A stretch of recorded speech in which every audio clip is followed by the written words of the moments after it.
This one is just that. Instead of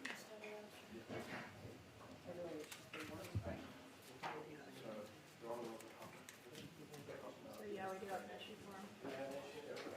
Unless y'all want to concede on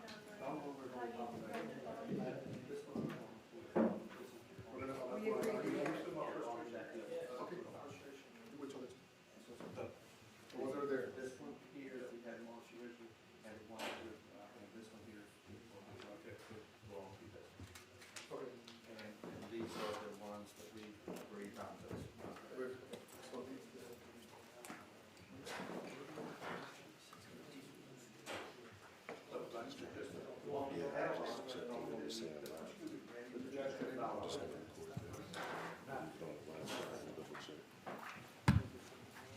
This is that.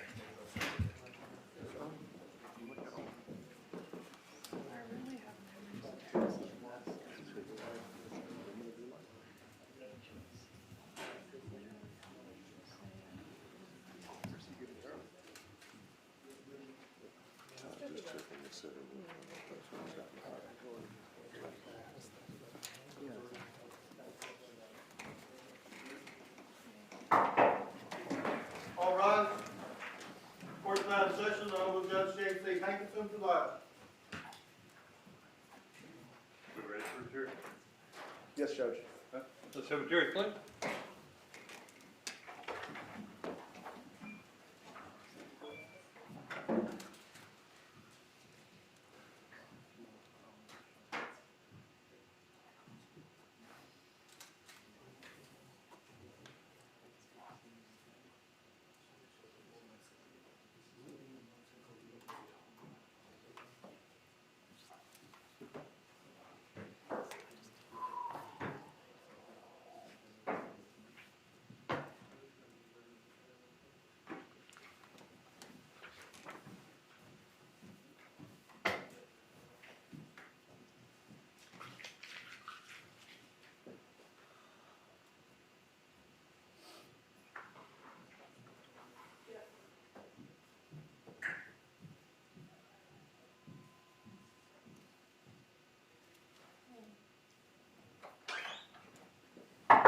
All rise for the jury.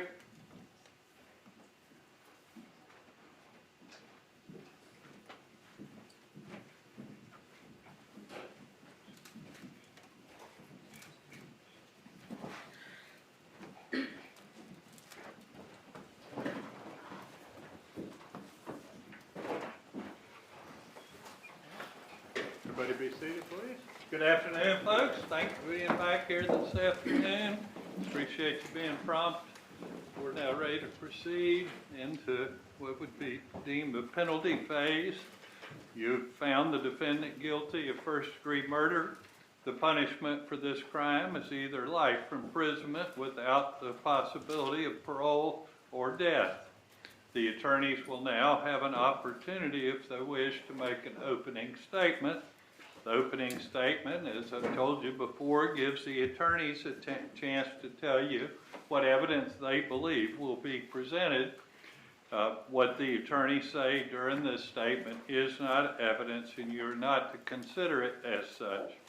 After the attorneys have had the opportunity to present their opening statements, the state and the defendant may present evidence relative to the nature of the crime and the defendant's character, background, or life. You're instructed that this evidence, along with the evidence that you have heard during the guilt phase of the trial, is presented in order for you to determine, as you will be instructed, whether each aggravating factor is proven beyond a reasonable doubt, whether the aggravating factors found to exist beyond a reasonable doubt are sufficient to justify the imposition of the death penalty, whether mitigating circumstances are proven by the greater weight of the evidence, whether the aggravating factors outweigh the mitigating circumstances, and whether the defendant should be sentenced to life imprisonment without the possibility of parole or death. At the conclusion of the evidence and after argument at counsel, you will be instructed on the law that will guide your deliberations. An aggravating factor is a standard to guide the jury in making the choice between a verdict of life imprisonment without the possibility of parole or death. It is a statutorily enumerated circumstance that increases the gravity of a crime or the harm to a victim. You must unanimously agree that each aggravating factor was proven beyond a reasonable doubt before it may be considered by you in arriving at your final verdict. In order to consider the death penalty as a possible penalty, you must unanimously determine that at least one aggravating factor has been proven beyond a reasonable doubt. The state has the burden to prove each aggravating factor beyond a reasonable doubt. A reasonable doubt, as you've already heard, is not a mere possible doubt, a speculative, imaginary, or forced doubt.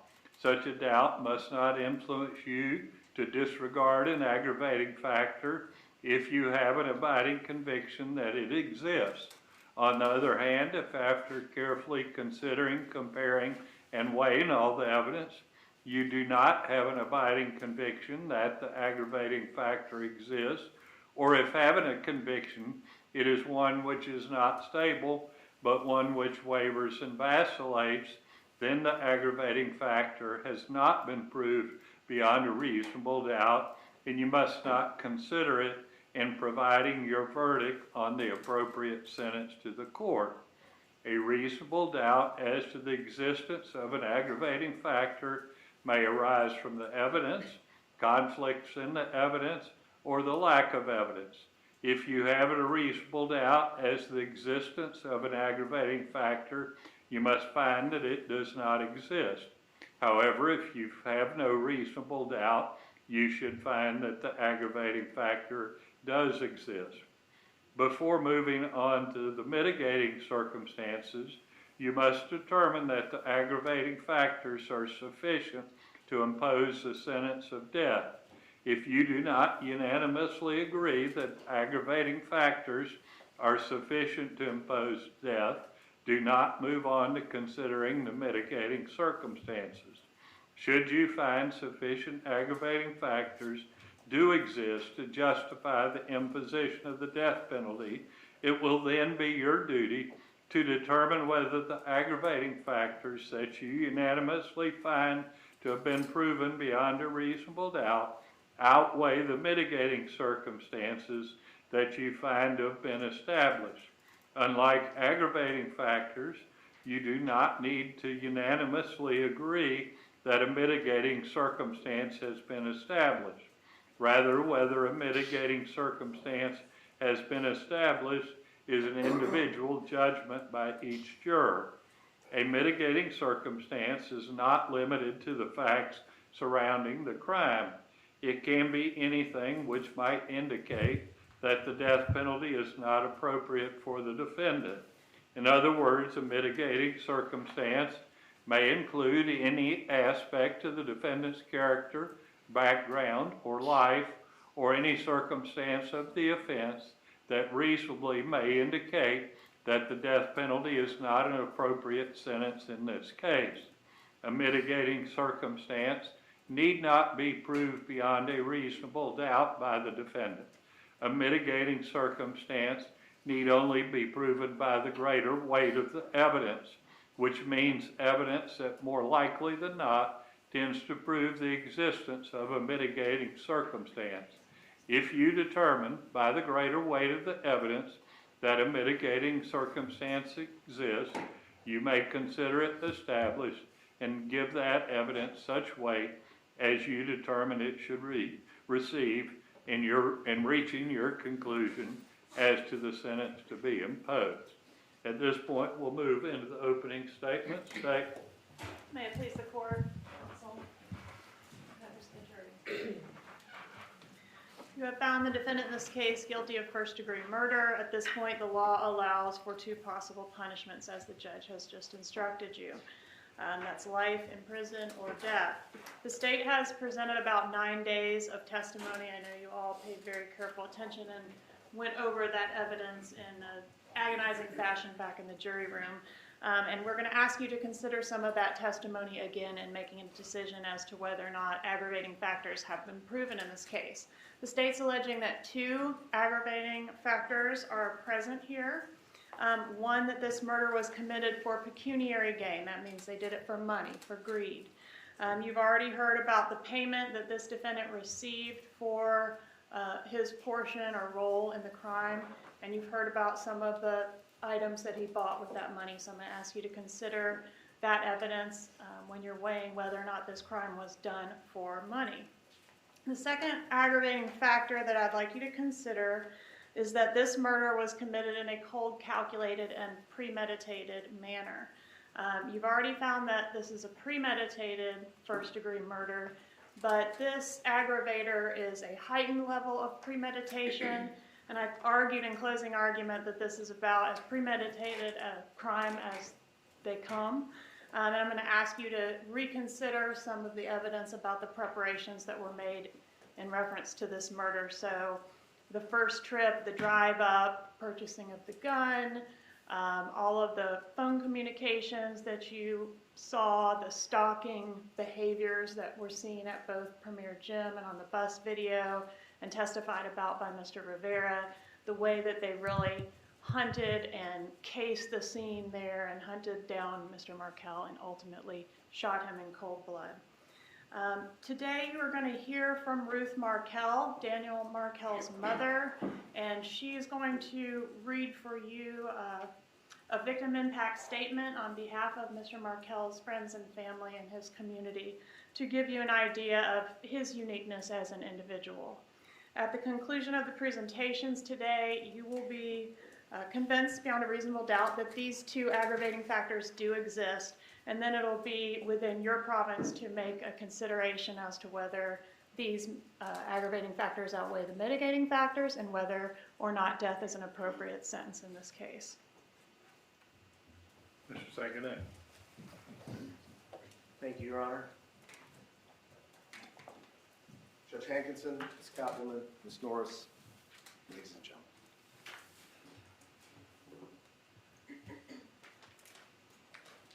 We talked about mercy in jury selection, and that's where we are. And that's what we're asking for. We're asking for you guys to remember the facts of the case, for you to have a recollection of certain individuals that testified, for you to have recollections of how the case moved. I want you to recall strategies used by certain members of the defense and not used by others. You're going to hear more about Mr. Garcia today. You're going to hear about his life. You're going to hear about his childhood. You're going to hear about his father. You're going to hear about how he's been shot, how he's been in multiple accidents. And you're going to hear these things in a vacuum, okay? But I want you to listen to them because they're important, because it allows you to understand some of the mitigators that we are going to be arguing for you. Because while the government has indicated that they're going for 2 aggravators, which is pecuniary gain, which is money, and they're also going for a definition that this was a cold, calculated, premeditated murder.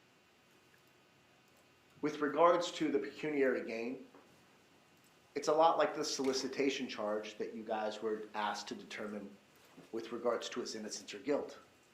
You have to take into consideration the same factors. With regards to the cold, calculated, and premeditated, we will have mitigators for you to consider. Our mitigators will include the following. We will ask for you guys to consider that the capital felony was committed while Sigfredo Garcia was under the influence of extreme mental or emotional disturbance. We will also ask you to consider this mitigator, that the defendant was an accomplice in the capital felony committed by another person, and that Sigfredo and his participation was minor in comparison to the other person. We will also ask you to consider that Sigfredo acted under extreme duress and substantial domination of another person. We believe the facts from the case and the manner in which defense strategies came out in the case will substantiate that argument. And then, like I indicated before, we're going to tell you more about Sigfredo's life. Okay? And all we can ask is for you guys to be human. For you guys to understand that even if you find there's an aggravating circumstance here, that you don't have to find death. Aggravators just get you to the next level. And that ultimately you guys can look at this case and say, is this the case? Is this the type of case with his role and the big picture that he should get a needle? And we submit to you the answer is no. Thank you. You call your first witness, Mr. Shepard. State calls Ruth Markel. Let's go side part, please.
Mr. Markel.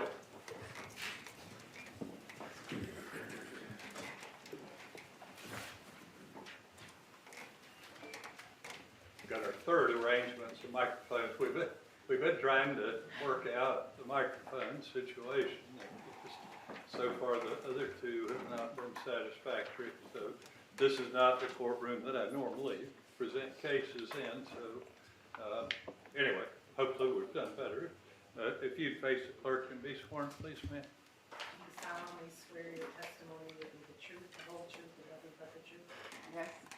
Have a seat and slide up the microphone, please, ma'am. There is no mic, is there a mic? It's up there in front of you. Oh, Ma'am, what is your name? Ruth Markel, Please spell your name. M-A-R-U-T-H, M-A-R-K-E-L. All right, Ms. Markel, how are you related to Daniel Markel? I'm his mother. I'd like to approach with what I've marked as State's Exhibit 197. Yes. Recognize State's 197? Yes, I do. How do you recognize it? This is Danny, with his older son Benjamin and his younger son Lincoln. Is this a fair and accurate photo of your son and his two children? Definitely, yes. Judge, at this time, I'd ask to introduce State's 197. Any objection? No, Judge, no Be objection. admitted. May I publish? You may.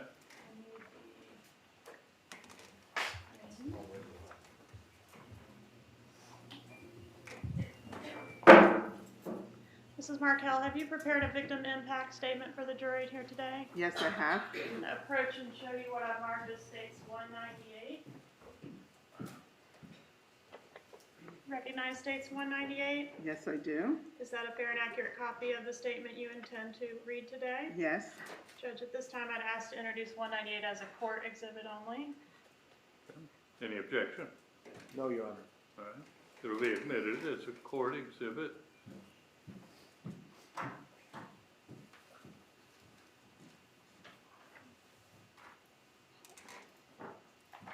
Give us just a moment to get our equipment going.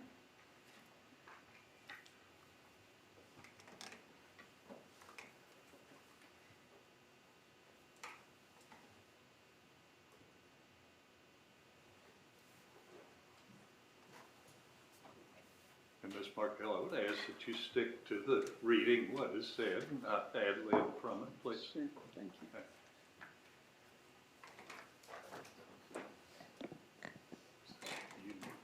You have a copy? I do.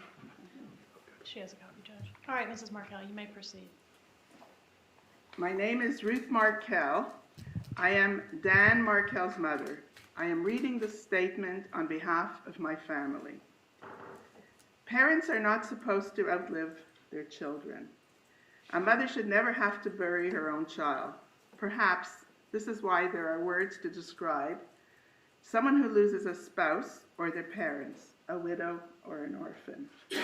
But there is no word in the English language for someone who loses a child. And yet, because of the acts of a few, my son Dan's life was cut very short, and I have been forced to experience the unthinkable and to live a life filled with unimaginable pain and heartbreak that no mother should ever have to endure. Dan's family, friends, and colleagues and mentors describe Dan as a caring, uplifting, and inspiring person to everyone around him.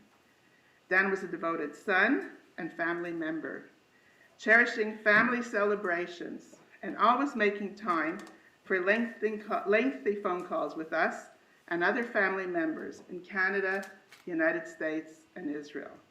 As a son, everything about Dan and everything he did made us proud. From his love of music, dance, sports, and travel, to his dedication to and hard work in school, culminating in his acceptances into Harvard University. As an undergraduate in Cambridge, England, where he earned a master's degree in political theory, and finally Harvard Law School, where he received his JD and began his impressive legal career. After graduating law school, Dan served as a law clerk for a federal circuit court judge, and then worked as an associate at a prestigious law firm in Washington, D.C. Then began what proved to be a successful career in academia, becoming a professor of law and landing a coveted teaching position at a top U.S. school right here in Tallahassee, FSU College of Law. Of all my son's accomplishments, however, I am most proud of the father Dan was to his beautiful boys, Lincoln and Ben. It is hard to capture in words the joy and excitement I felt when Dan became a father and I became a grandmother. I derived even more joy and happiness watching Dan raise his two boys. Dan was a present, devoted, loving, supportive, selfless father, and he always acted with the best interests of his boys. Dan regularly attended the boys' daycare, leading holiday programs for all the children. Dan's office and home were covered with the boys' drawings, and the family's living room was always full of the boys' toys. Regardless of the situation, Dan always put his children's safety and well-being ahead of his own. Lincoln and Ben loved their father. He was their hero. Dan offered the world his love, his wisdom, opinion, his energy, his friendship, and his warmth. Since the day he was born, Dan was alert and energetic. He did not waste this energy. He used it to live life to the fullest. For example, even in his short life, he pursued his passion for travel, and he lived in many cities: Montreal, Toronto, Boston, New York, London, Jerusalem, Washington, D.C., Phoenix, San Francisco, Miami, and Tallahassee. He made many friends all over the world and continued to stay in touch with everyone he befriended. When Dan moved to Tallahassee, he quickly became an integral part of the community. Dan made many close friends at FSU and in the broader Tallahassee community. He regularly attended community events and frequently hosted others at his home. Dan was on the board of the Shomrei Torah Synagogue and frequently attended services, holidays, and children's programs. Dan's murder has not only deprived his large network and community of a dedicated and caring family member and friend, it has also deprived the world of a brilliant attorney, teacher, and legal academic. Dan also co-founded a blog called Prof's Blog, which focuses on a variety of topics related to law and life. Due to Dan's amazing dedication and tireless work, Prof's Blog continues to grow and inspire legal scholars and students around the world. In addition to Dan's scholarship, Dan was a devoted professor who was deeply involved in the FSU community. Dan was passionate about teaching, and his students adored him. Dan served on the law school's recruiting committee and worked to recruit high-level academics to FSU, including by personally hosting most of the recruits and new faculty members. Dan's energy, drive, and sociability enhanced the student body and the faculty of the FSU College of Law. As the court knows, Dan's life was brought to a sudden, abrupt, and tragic end when he was murdered in July 2014. The losses sustained and the damage caused by this crime cannot be overstated. In one fell swoop, our son, brother, and the father of 2 young boys were all killed. My life was shattered. Dan's death has caused us deep pain that is both disruptive and permanent. After the death of a loved one, you are supposed to face the loss, the void, the experience, the grief, and maybe get closure if you are lucky. When you lose a child, life's progression comes to a complete stop. And the grief comes to a grief stop. When my life was shattered, Dan's death has caused this deep pain that is both disruptive and permanent. After the death of a loved one, you are supposed to face the loss, the void, the experience, the grief, and maybe get closure if you are lucky. But when you lose a child, life's progression comes to a complete stop, and the grief and pain of a mother who loses her child never ends. For me, closure and normalcy are only words in a dictionary, not a reality that I will ever experience again. We have waited for more than 5 years for those involved in Dan's murder to be brought to justice, which has only exacerbated my pain, grief, anxiety, and health. It is very cumbersome to navigate and participate in the legal processes encountered in the days, weeks, and years following the murder. From the day I learned about Dan's death, I experienced a life sentence. But I know that even after justice occurs, Dan's murder will continue to torment me for the rest of my life. Thank you, Mrs. Markel. I'm not finished. Wait, I'm still sorry. Other lives were Wait a just. minute, stop.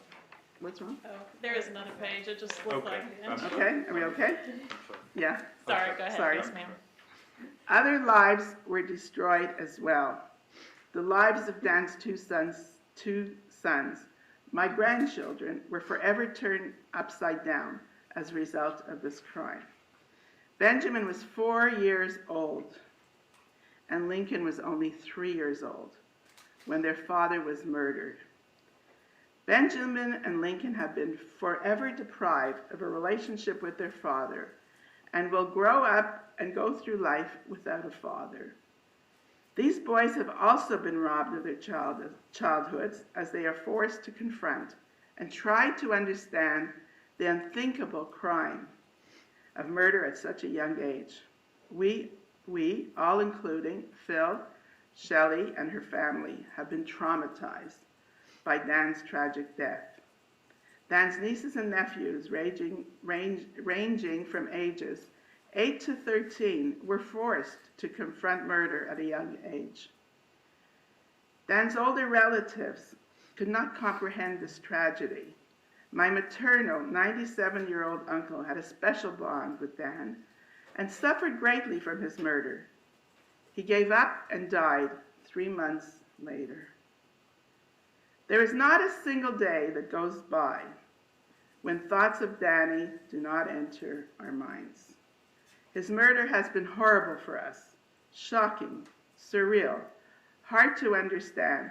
Danny is never coming back, but we continue to hope and pray for justice.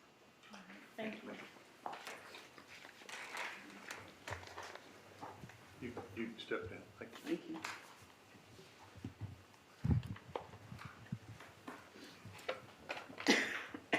Next witness. No further witnesses, Your Honor.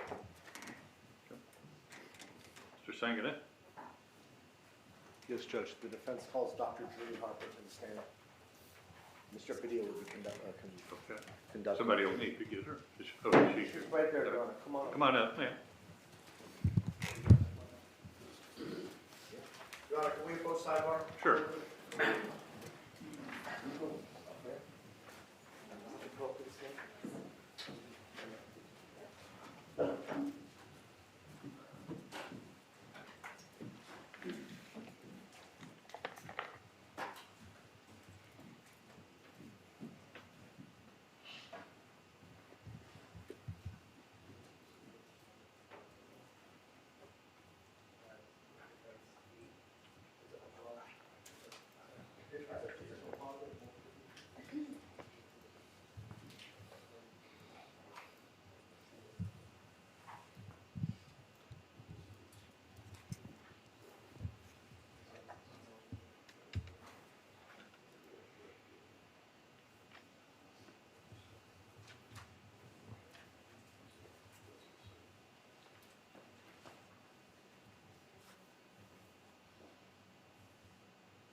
Do you face the clerk and be sworn, please, ma'am? Do you solemnly swear or affirm that the testimony given in this case will be the truth, the whole truth, and nothing but the truth? I do. Have a seat. Slide up the microphone, please. You may proceed. Good afternoon, Doctor. My name is Mauricio Padilla. I represent Sigfredo Garcia. I'm going to ask you a couple questions today, okay? Yes. Could you please state your profession and your name for the jury again? Dr. Julie Harper. I'm a clinical and forensic psychologist, a licensed psychologist in the state of Florida. And what is your educational background? I have a biopsychology degree from Oberlin College. That's a bachelor's degree. I have a master's degree in clinical psychology. That's from the University of Denver. I have a psychological doctorate that's called a PsyD from University of Denver. I attended an AP-approved internship in Washington State at the Washington State University. I continued on and completed postdoc hours in Washington State, and I was first licensed there in 2002. I moved to Florida and was first licensed here in 2005. And then in 2017, I was first licensed in Georgia. And you mentioned the University of Denver. Is the University of Denver accredited through the American Psychological Association? Yes, it's an APA-approved program. And can you briefly explain what the American Psychological Association is for the jury? Yes. So in the formation of qualified graduate schools, they have rigorous standards for study, scholarship, and certain core concepts that they want to ensure their graduates know before they leave for internship. And that is a rigorous process of being accepted. So if your graduate school has that accreditation, then it's been deemed by those that evaluate those programs to be a school that has stuck to the goals of psychological education. So you are a licensed psychologist, correct? Yes. Just to be clear. Yes. Let me show you. Judge, may I approach? You may. I'm going to show you what's been marked as defendants 9 for identification. Could you look at this document? Yes. Do you recognize that document? Yes, that's my curriculum vitae. Okay. And is it an accurate depiction of your CV? Yes. Your Honor, I'd like to move this into evidence at this time. It's been marked as what? As defendants 9. I don't think that's appropriate to go to the jury. See, certainly for the court purposes, it'd be helpful to have her vita in the record, but if you're asking it to be a record, an evidentiary value to go to the jury, I don't think that's appropriate. Okay, thanks. I'll mention. The state have objection to it being marked for purposes of the record, No, sir. all right? You may rely upon it. Where do you presently work? I work in a private practice, my own practice, Northwest Florida Psychological Services, and that is in Circuit 1, which is in Mariester and Fort Walton Beach area, Florida. I'm sorry, go ahead. You can finish. Please. I also work for the state of Georgia as a state employee. And what kinds of psychological work do you perform at Northwest Florida Psychological Services? When I opened the practice, I had a clinical and forensic practice, meaning I had a certain number of therapy clients. I also do psychological assessments. That's a specialty area of mine from graduate school, where I would do conducting intellectual testing, disability testing, variety of uses of psychometric testing to help make decisions for people trying to get security clearances, for instance, or pre-employment screenings for a variety of agencies, disability evaluations, fitness for duty for law enforcement. Over time, I have reduced my clinical practice. I don't take therapy patients anymore, and I do a variety of forensic evaluations for different purposes. Competency evaluations, meaning is the person understanding enough to proceed to court, sanity at the time of the offense evaluations, provide information about the defendant's background if called to testify in sentencing hearings, for instance. I still do conduct some evaluations for fitness for duty and pre-employment for law enforcement. I'm also a expert witness if needed for Department of Children and Families, Guardian ad litem program. I've been an expert witness for vocational rehabilitation. So I do a variety of forensic work. And you specifically stated that you work for the state of Georgia. Could you go into what exactly you do for the state of Georgia? Yes, I am a community forensic evaluator in the state of Georgia. That means that I will go to different jails or offices where people need to have evaluation, and I will conduct competency evaluations and criminal responsibility evaluations. Sometimes I testify in court regarding those topics, and if called, I would be generally called by the state attorney to provide evidence in their case. So you've been admitted in court as an expert witness in the field of forensic psychology? Yes. Okay. And someone in your position, can you be hired by either the state or defense? Yes, either. In Florida, have you testified in death penalty cases before? I have, yes. And in this particular case, you were hired to evaluate Mr. Garcia, is that correct? Yes. When did you first start working on this case? My first meeting with Mr. Garcia was in September 27th, 2019. I believe I received an order just a few days before that. An order allowing me to begin work on the case. And tell the jury about the records and documents reviewed as part of the evaluation. I was furnished with jail records, including medications and evaluations that Mr. Garcia has received while in Leon County Detention Center. Also, I received hundreds of pages of records from Mount Sinai Medical Center. That's a local community hospital that he went to. Also, the Department of Juvenile Justice, a case file that included past face sheets, meaning a documentation of past arrests and the outcome of those arrests. Some assessments were included within that. Did you, I'm sorry. That's Go ahead. okay. Yeah. I received a printout of his GED score from his mother. I also had the judgment and sentence of a past arrest that he had in Florida. I have reviewed the probable cause statement for this offense. I believe that's the extent of my record review. And in addition to that, did you speak to other individuals or third-party contacts as part of your evaluation? Yes, Could you tell the jury about that? certainly.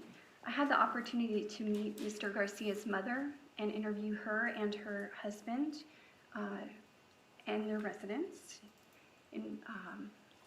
During that trip to South Florida to meet different witnesses, I also had the opportunity to meet a childhood friend of Mr. Garcia's named Nelson Nunes. I had telephone interviewing of other childhood friends and adult friends. Ricardo Blankenau was a friend that I interviewed by telephone, and also Michael Fernandez. I also met with Mr. Garcia's employer of 11 years from Coastal Masonry and had an in-person interview of him. I had a telephone interview of his sister Maura to review childhood history. So what was the result of your evaluation? Could you talk to the jury a little bit about that? Could you describe the important influences on the defendant's early development? Yes, Mr. Garcia had an unusual early period of his life because of the family stress that he was enduring. Just to kind of paint the scene, when he was very young, his father was incarcerated until he was approximately 5 years old. And that's the first memory that Mr. Garcia has of meeting his father, is when he was being released from prison. He has two older sisters. He has 3 older sisters, and those sisters were cared for by his mother, who was working as a single mother, trying to raise the children for years on her own. His mother is a very hardworking person, so she would take more than one job at a time, leaving at an early hour before sunup to start working and return after sundown. So that put the burden of some of the child care on the oldest sister, Mara. When the father was released from incarceration, the parents had a very fractious relationship. Mr. Garcia's father is described as a very handsome man, and therefore many women were interested in him, and he was not faithful to Mr. Garcia's wife. That was an issue of disconnect within the family, meaning that it was a difficult topic that the children were aware of, but Susana Garcia, Mrs. Garcia, was not entirely kept current on that. In other words, Mr. Garcia's father would tell the children, do not tell if I'm going to go see another woman. If you're aware that I'm having an affair, you need to keep quiet or I'll leave. So there was some, impressing upon them as young children that they're not supposed to speak openly with their mother about these issues.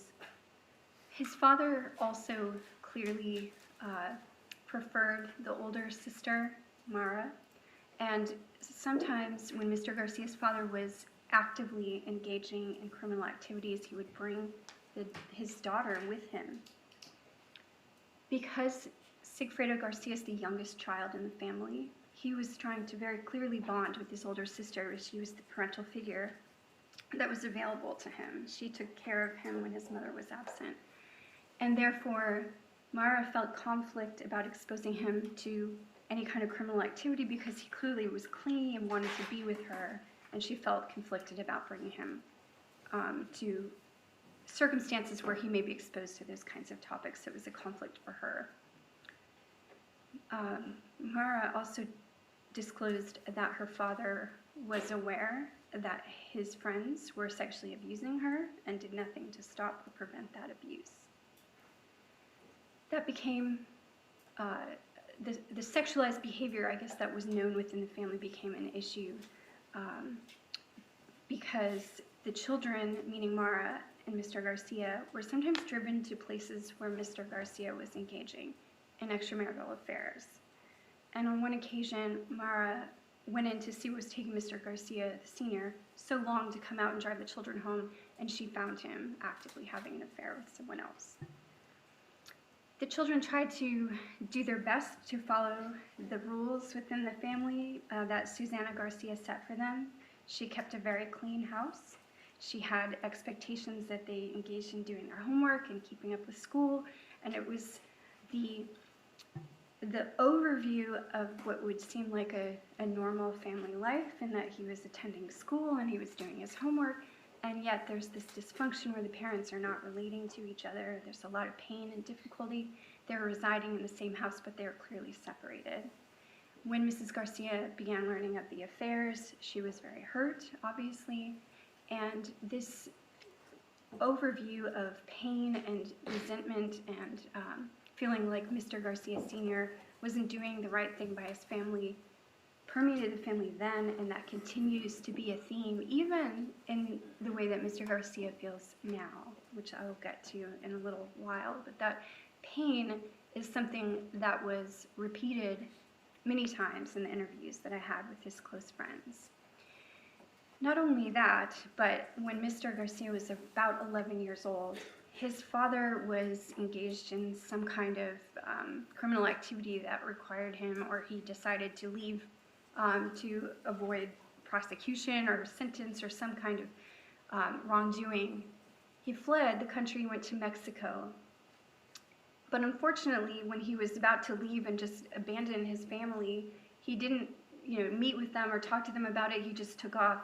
He told the family that he was going to play the lottery, and then he never came back. So Mr. Garcia was very young at that point, and he didn't have a good explanation as to why his father abandoned him and didn't want to be part of his life anymore. And he has been through a lot of different emotions on this topic about feeling abandoned by his father.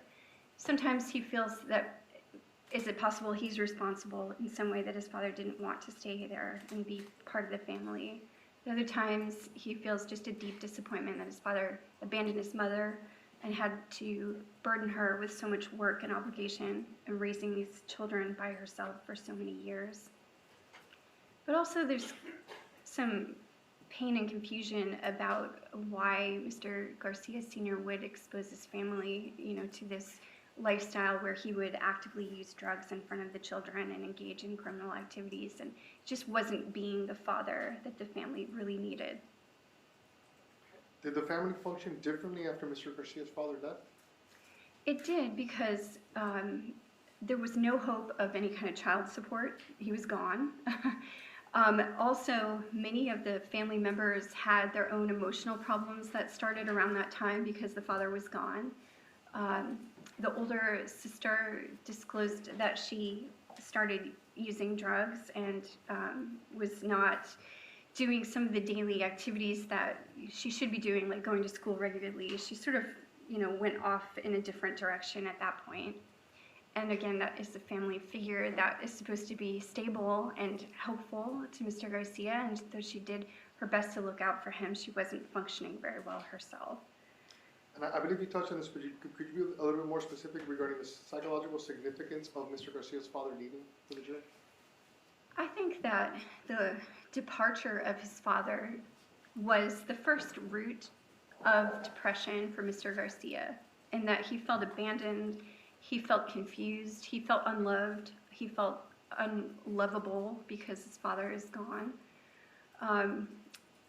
It also set in motion an unstable family home, and that just made his development that much harder, that he didn't have a stable two-parent home with enough income. The family was impoverished. They were very poor. His older sister said sometimes they didn't have enough food, that the mother couldn't pay her light bill. They didn't have air conditioning because that would cost like $500 to run the air conditioner. In South Florida, it's very hot. So they were suffering, and I think that sense of wanting to be a stable provider as a father, and the feeling what a father should be, has become a very personal issue for Mr. Garcia, about wanting to be a provider about wanting to be stable and wanting to be somebody that shows attention and love and care to his own children. So he's had a lifelong arc of effect. How was Mr. Garcia disciplined as a child? Can you touch on that? Well, his mother's a strong Cuban woman, and she's direct about, saying that she would call out her children if they were doing anything wrong. She had very high expectations of what they should be doing. Mr. Garcia said that, she would usually just talk very strongly, but on one occasion, she slapped him. His older sister mentioned that as part of, growing up, the discipline did include hitting. There was hitting in the family. And his own mother said that, she became really good at throwing a sandal, which I guess in the Latino culture is a way of punishing, in that she was demonstrating to me how she could aim her sandal just right to hit the kids if they were misbehaving. Were there any records which describe Mr. Garcia's family functioning that you were able to review? Yes. So as part of the process of being involved in DJJ, people will write some descriptions of family functioning. And you can see some evidence of what I'm discussing within the write-up that's called a predispositional report for delinquency. That's Could you tell the jury what DJJ stands for? I don't know. Oh, sorry, Department of Juvenile Justice. So if a child has been engaged, or there's an allegation that a child's engaged in crime, that would activate in that system a network of people to evaluate the situation, to see if there's any room for remediation. And so many people get involved in the case in the onset. In the record that I'm referring to, there's a dated report of June 12th, 1995. And this describes that Mr. Garcia Sr.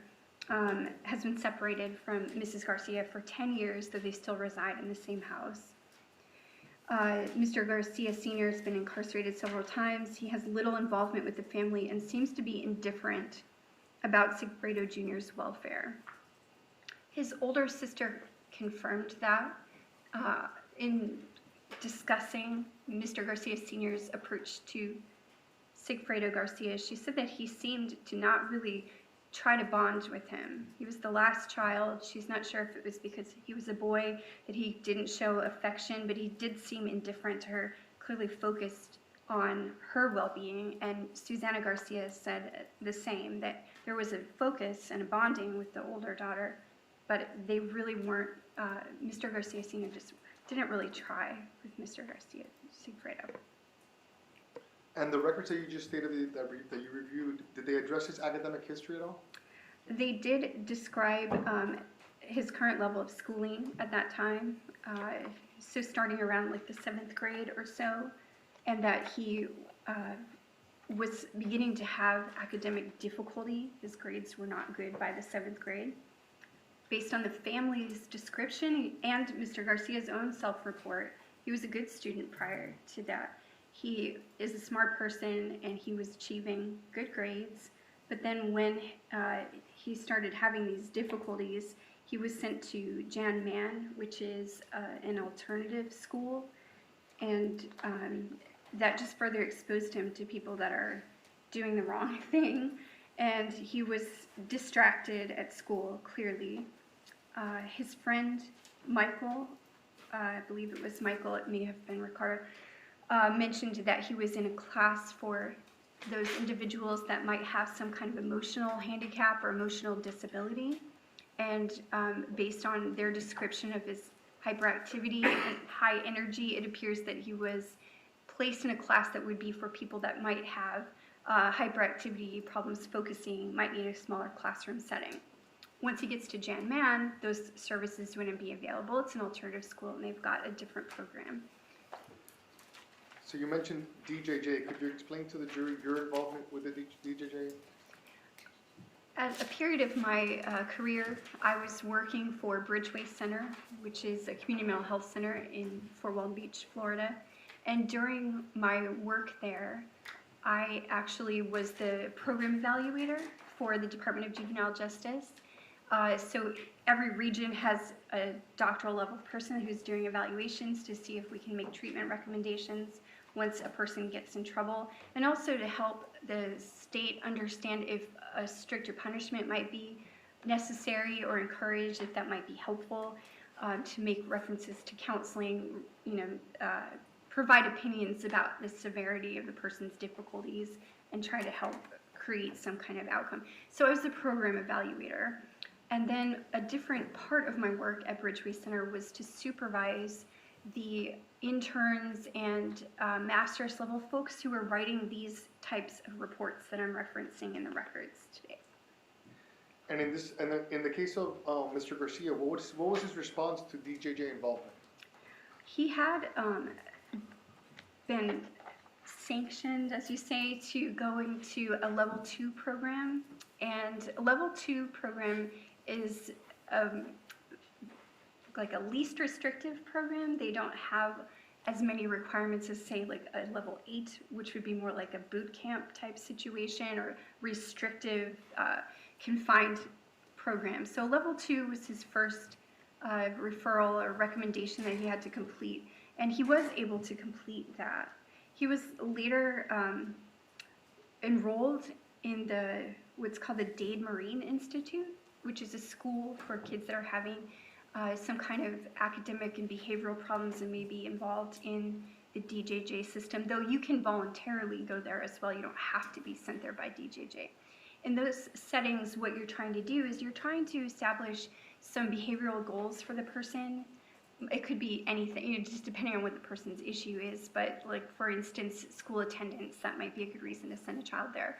And he was able to finish that program.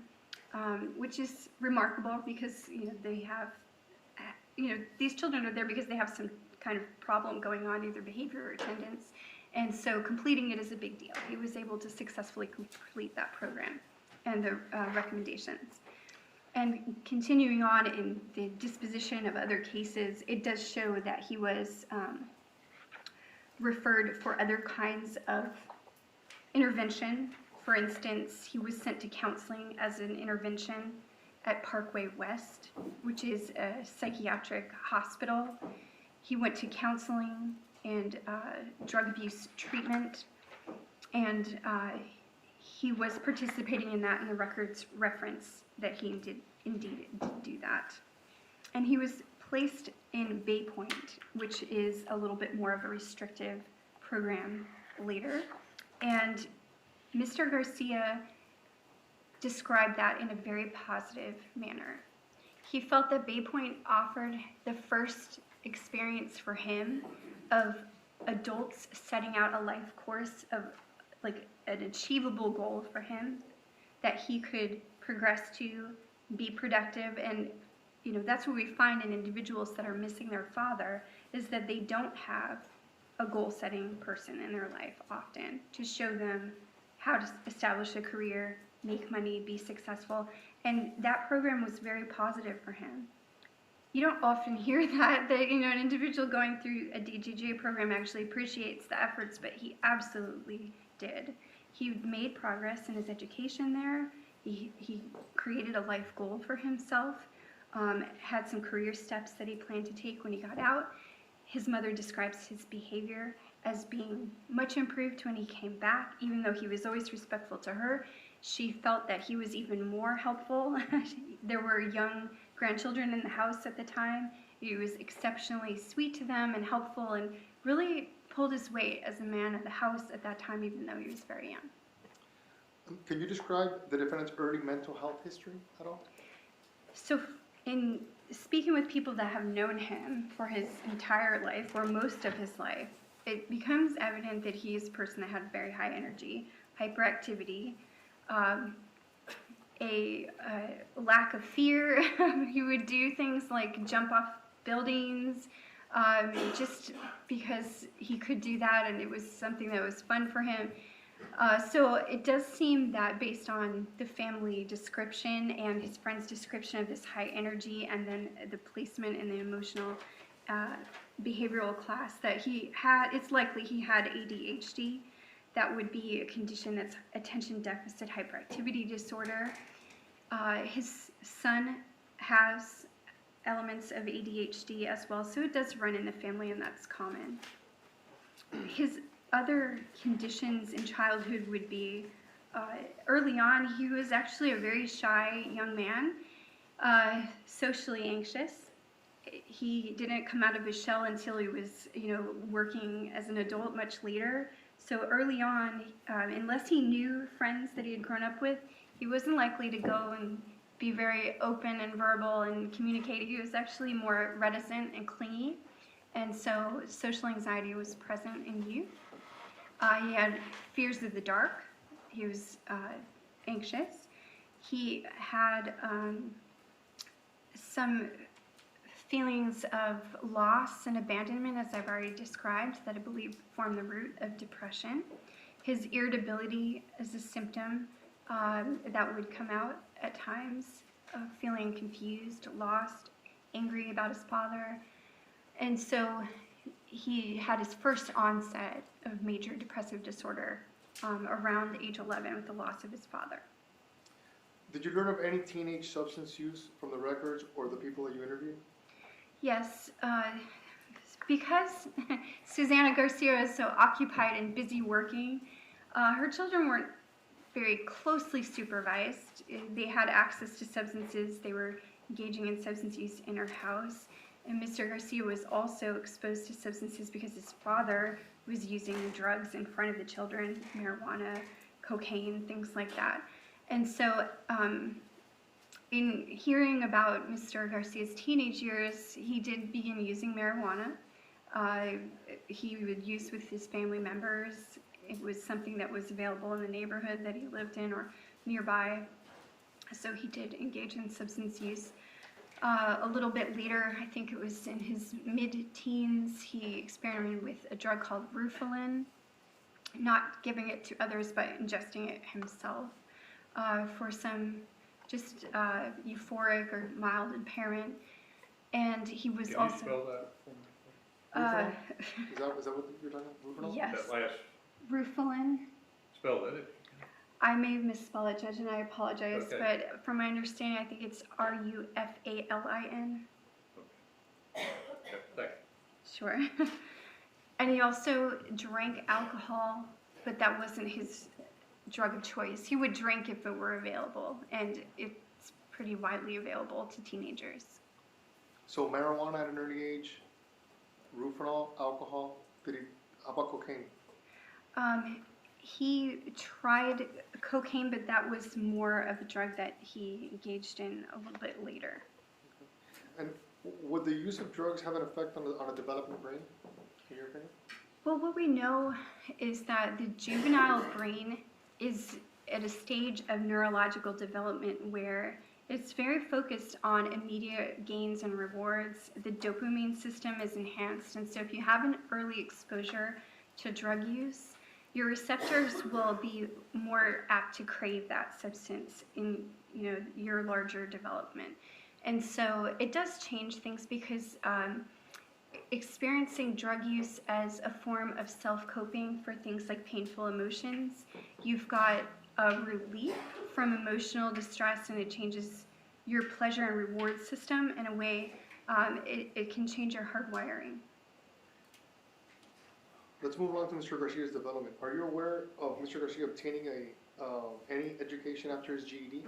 Yes, and so what he set out as a course of study is to work on airplanes as a mechanic. He has a love of cars. That's just something that he's always done, and it was one kind of experience that he did have with his father that was pleasurable, so he likes mechanical things. So he enrolled in an aeronautical school. I'll try to find the name of the school. It was part of his overall plan for his future planning. What happened during the schooling, though, is that because he had a past conviction, it's hard to get a security clearance to work on airplanes. You have to pass certain kind of regulations to be able to work on places that people would be repairing aircraft. So, for instance, he might have to work on an airport and not be able to pass the clearance, but he had already invested over a year paying for the school. He had a Pell Grant that he was able to earn because of his grades, but he invested a lot of time and effort only to learn in the career counseling when they're finally beginning to talk about job placement that that's not a career field that he could be, employed in. This is wouldn't Baker be easy. Aviation? You're referring to Baker Aviation? Yes. And so his hopes that he may be able to perform that kind of work were dashed, even though he'd already committed a lot of time and effort and had a future plan around that. He also, around that time, was hoping to enroll in any kind of armed forces. He believed in that act of service to the country. He wanted to apply to Navy, Army, you name it, Marines. He had a lead on applying to the Coast Guard that they may be able to overlook or suppress or not have to get into his juvenile record, but ultimately that didn't work out. The recruiter was not steady, or something happened to the recruiter and it didn't work out for him. And how did Mr. Garcia respond to the loss of life direction or future plans? That had a huge impact on him. He felt like all the factors in the work that he had put in to sort of move forward and make a career path for himself where he could earn money just fell apart. It contributed to a sense of purposelessness, hopelessness, fears of how is he going to support himself. It contributed to a sense of hopelessness in the sense that perhaps he really couldn't plan a future that would be any better than what he experienced as a child, struggling in poverty. And so it really hit home for him. It was very difficult. He was depressed for quite a while. Did Mr. Garcia describe any other periods of successful career progress? Yes, and so after he overcame that disappointment, he started doing jobs that he was able to be trained in. He put himself into block masonry training, which is a career that you can get paid by the hour and you can be, effective and efficient. And he had the strength to do that, so he was a good worker. He was able to be employed in both Orlando doing that block masonry, and then also he had a long-term career at Coastal Masonry, working, doing not only block, but he was an operator, meaning he was able to provide the working materials that were necessary to get large construction jobs done. And did he want to be a masonry? I know you said that he was a masonry, but is that something that he wanted to do? Well, Mr. Garcia felt like really what he wanted to do was get into some kind of oceanography or marine biology. He's got a scientific kind of mind. And so it never completely fulfilled him doing the work, even though he felt pride in doing a good day's work, and he worked very hard according to his boss, Walter Kernodle. He was a go-to employee, dependable, he did not call in sick, he was good and efficient, just a really good worker. And yeah, I do think it left a sense of like maybe he hadn't achieved everything he could have. If circumstances had worked out differently for him, I think he'd be in some kind of science field. As he approached adulthood, did Mr. Garcia have any important romantic relationships? He did. His first deep attachment was to a woman he knew from childhood. She's from the Latina community. Her name is Elizabeth. And he met Elizabeth, or started dating her when he was about 16. And during this period of time, he had started to live outside of his mom's home. So he had sort of a push towards independence. And he deeply fell in love with Elizabeth. That was his first love. Mm-hmm. That relationship was his first experience in realizing what people being affectionate could feel like. Even though his family was loving, they weren't people that touched very much, like touched one another. And so this was a whole new attachment for him. He was really benefiting from that relationship, and that stands out in his mind as one of his very important love relationships. It also gave him a sense of home because Elizabeth had a good family, and he got to observe how her family interacted, which is very different than how he had been feeling and the roles that his family members played for him. So it was an eye-opener for sure. And then, of course, as you know, he became deeply attached to and involved with Catherine Magbanoa. That's a significant relationship in which he calls her his wife. He had 2 children with her, and that relationship began years ago, and they have had periods where they've been on and off. But that lengthy relationship he describes as the most significant one of his life because of the length of the relationship and how involved they have been.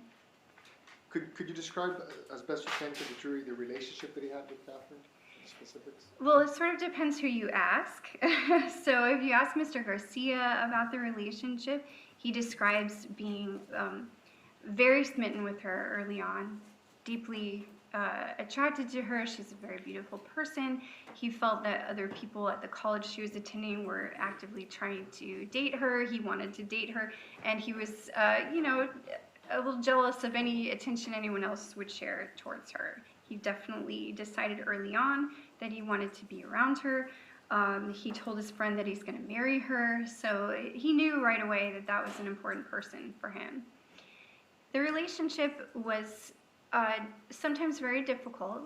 It wasn't always entirely pleasant because there was a part of Mr. Garcia that felt he was, trying to please Catherine Magbanoa, make her feel like she was important and keep her happy, and yet there were times that she would feel like he wasn't going in the direction she preferred with his job, for instance, or if he wasn't earning enough money, she would point that out.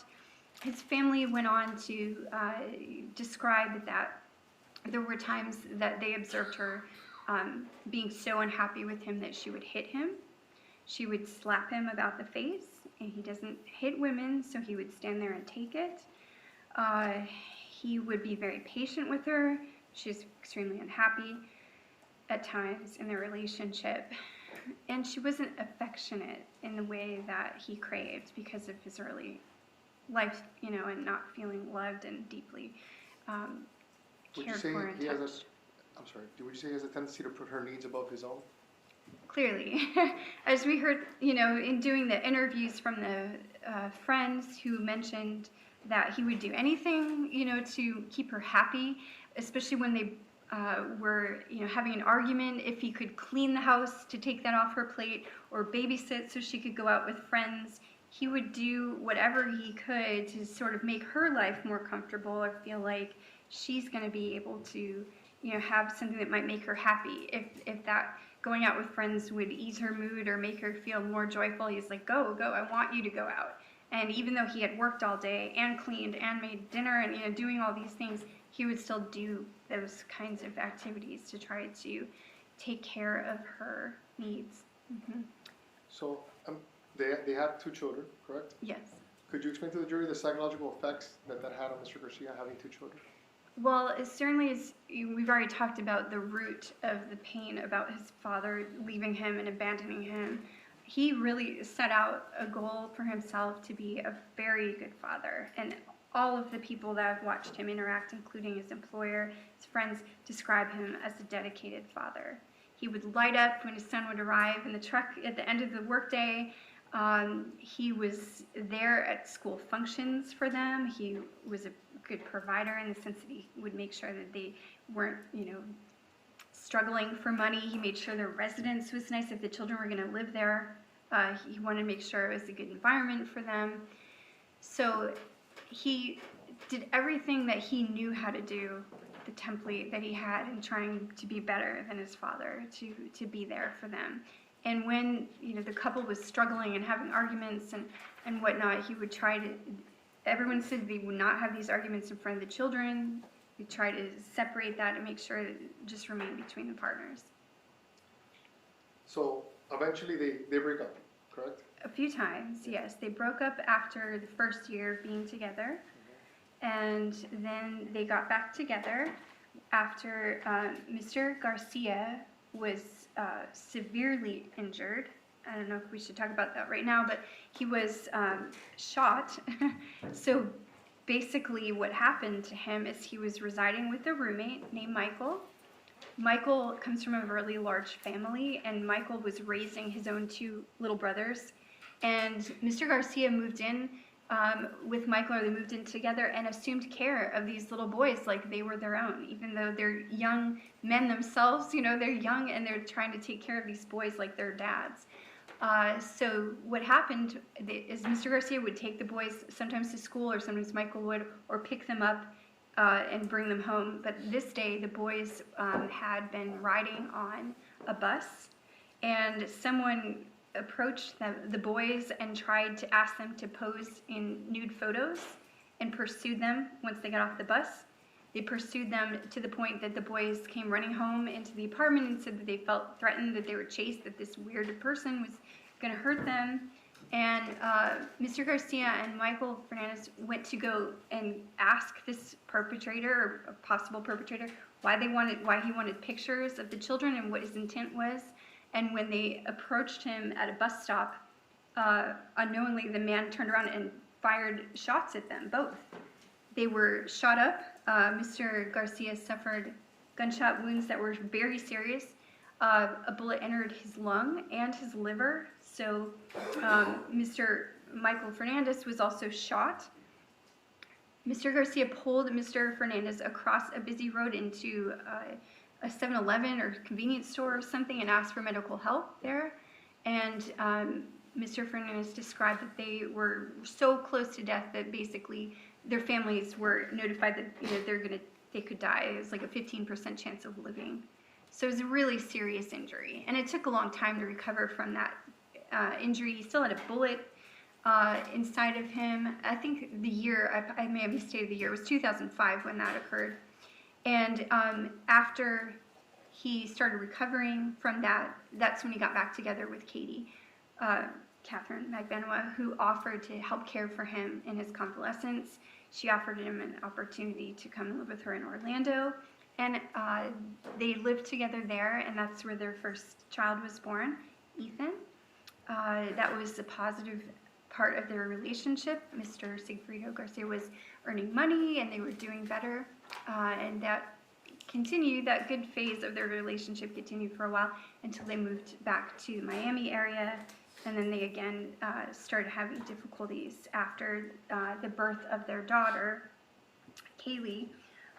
The relationship was not good. It was a very tumultuous time, lots of complaining. I guess, as Mr. Garcia explained it, that they didn't have money. He had injured himself. He had a sciatic nerve go out, or some injury to the sciatic nerve, so he couldn't perform that level of hard physical labor. And because money wasn't coming in, they were having a lot of arguments, and they ended up breaking up around 2013. If you gotta stop at the point, Ms. Padilla, Now's a I good need point. to give the jury a little break. Now's a good Just point. be a good start. All right, why don't we take 15 minutes, let the jury step in.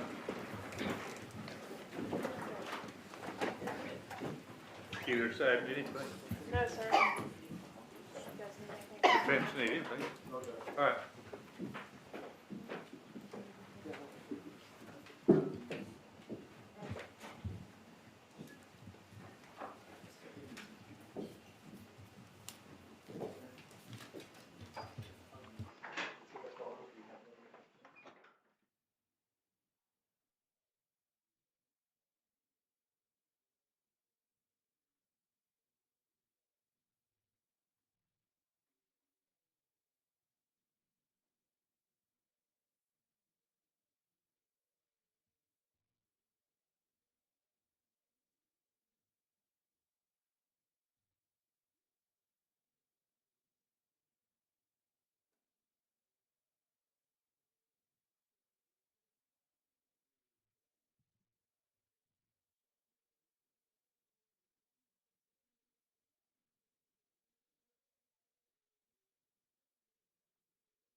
the stranger at 27th Avenue and West Flagler Street, where they got into a scuffle.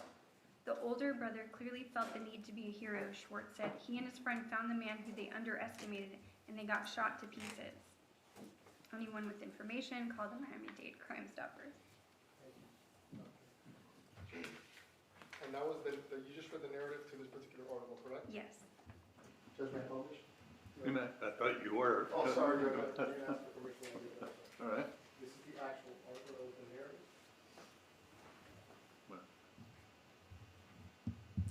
It's what she was just reading. Yeah, she was reading the typed out Okay. version of it. That's fine. So, Doctor, this is the actual article, correct? Yes. Correct.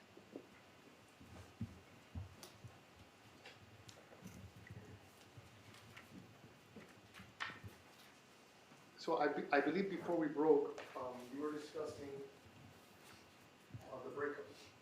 Yes. Could you explain in more detail the psychological effect that the breakups would have on Mr. Garcia? With Ms. Magdalene? Yes. So Mr. Garcia experienced feelings of sadness, obviously, with the breakup with the woman that he calls his wife. He felt that his opportunity to build a caring family was destroyed by their breakups, that he couldn't find a way to kind of make the relationship work out. It created feelings of hopelessness for him. He also felt that she was using the children as a method to influence him, basically withholding them. He couldn't see them. And so his inability to access the children and see them as much as he was used to made him extremely sad and stressed, anxious, angry, all of the above. He disclosed those feelings to his friend Ricardo. He started spending a lot of time with him, expressing how seriously sad he'd become over the breakup, that he was experiencing depression. Ricardo had recently underwent a divorce or was divorcing, so they bonded over that issue, that he was very sad, and it's difficult to get a new pattern in your life started when you're used to the old familiar person, even if that person isn't necessarily always good for you. And Mr. Garcia just still, kept mentally referring back in his mind to that relationship. I think that he had some difficulty letting go. Most of the people I talked to would describe it, they seemed to flock together. They would break up, but there would be text messages sent. And his sister Mara mentioned that, if Katie had broken up with him, she would be texting him immediately, quickly, within, just a short amount of time. And so there seemed to be push-pull. It was very confusing, and he was struggling. Would you describe Catherine as being substantially dominant over Mr. Garcia? Yes, because she would threaten to take the children and move to the Philippines with them as a way to not let him see them permanently. Also, as time went on and he did join a new relationship, she would prevent them from having the kids. She wasn't allowing them, to go back and forth, like a parenting, co-parenting situation. So she was controlling about their whereabouts, and she would express things about needing money for their care, even though Mr. Garcia was providing her with money. As his sister described it, it was never enough. She would ask for money, and so it was difficult for him. He felt not good enough. He felt sad about the loss of the relationship. He felt that it was a repeat of his father abandoning him, and lots of loss, confusion, and sadness about that. And her withholding the children, if she didn't get what she wanted, was that an isolated incident, or was that something that in your evaluation came up on? That was information that was provided by his sister, who had, was there with him in times that he was recovering from the breakup. Because of his depression, he would sometimes self-medicate with alcohol and start drinking out of sadness. And so he would go to his sister's house and use substances to sort of clear his mind. And so she would see that pattern where there would be communications of, threatening to withhold the children and not return the children to him.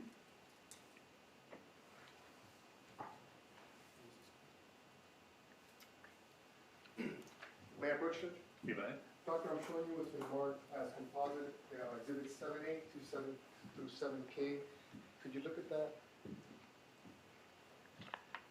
And explain to me what those documents are, those images are? These are photos of people that are Mr. Garcia's family members, people that love him, people that he's had relationships with. How were those pictures provided to you? His mother, Susanna Garcia, had family photos when I went to her residence, and also his sister provided family photos as part of our interview with her. And are they in the same or substantially same condition as when provided to you? Yes. Judge, I'd like to move these into evidence at this moment. What is the number, I'm sorry? 7A through 7K. This is the one we discussed at sidebar. Yes, Judge. All right, subject to my prior ruling, I'll admit 7A through K.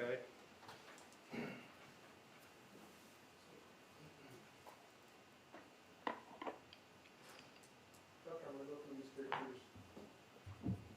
Talk to the jury about this particular image.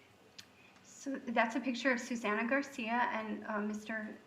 Garcia when he was a young man.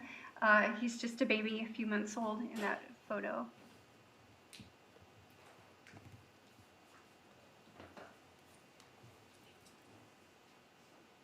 And this image? So this is a later photo of Sigfredo Garcia and his mother. He was obviously is a very tall individual for a young age, so even though he looks older there, he's actually juvenile.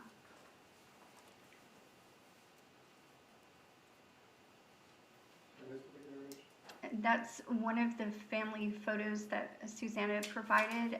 That's a picture of Mr. Garcia Sr. She described him, as a handsome person that a lot of people wanted to have relationships with.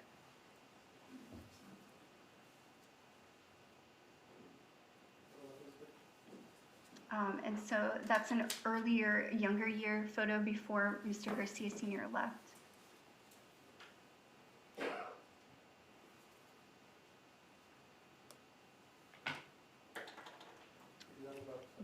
Yes, this is the older sister, Mara Garcia, that I testified about previously.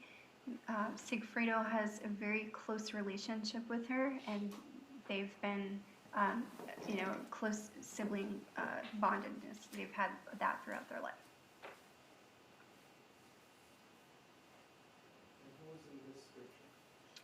Those are his mother's sister's children, and so they're extended family cousins. He actually was very helpful. Anytime there's children involved in the family, he's been a person who's been, apt to play with them and interact with them, and so these two cousins are also, close relatives of him. That's Manny and Gabby.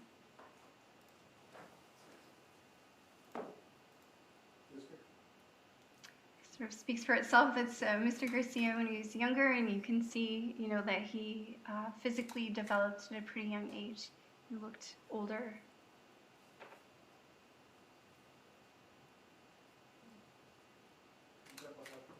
That's during the period of time where Mr. Garcia lived in Orlando with Ms.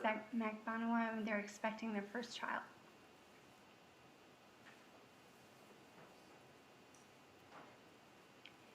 So this picture has a photo of several of Mr. Garcia's friends that I've testified about already. To the far right, we have Michael Fernandez. Second from the right, we've got Ricardo. We've got Mr. Garcia and then a friend named Red. And Mr. Fernandez and Ricardo both described that they were very close, and they would raise their children and, together and kind of just like bond and overlap about being fathers.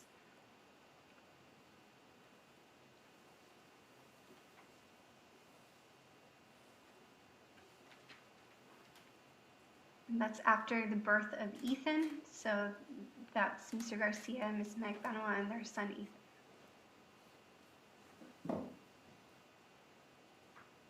And that's a photo of extended family. So Mr. Garcia was very close to Catherine Magbanwa's mother. He thought of her as his mother-in-law. She passed away from cancer after he was incarcerated, but that's a photo of them all together before that.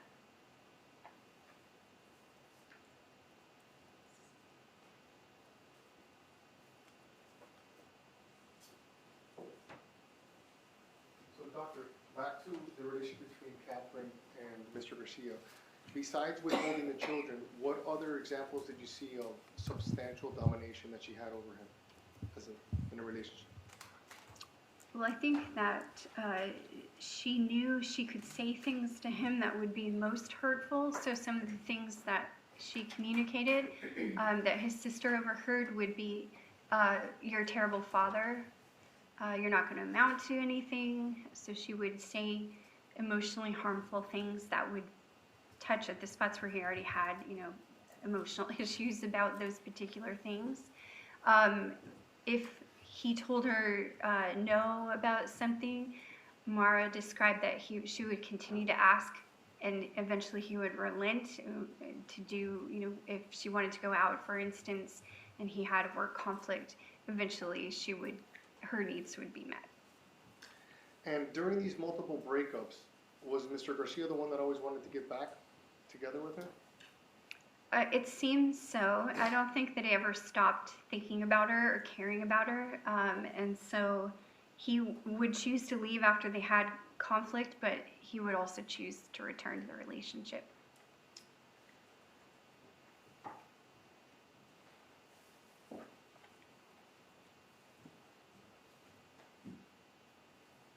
Leading up to the offense, would you say that the defendant has any psychological symptoms?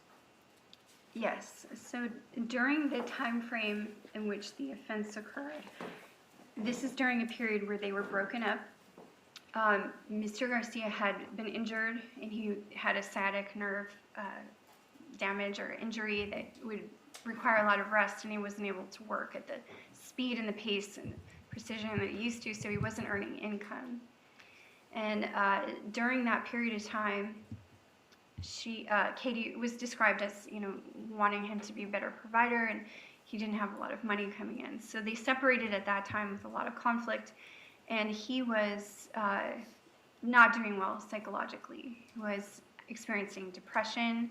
He felt embarrassed about his, reduced financial resources. He didn't have a set residence because he was trying to give them money to maintain their residence.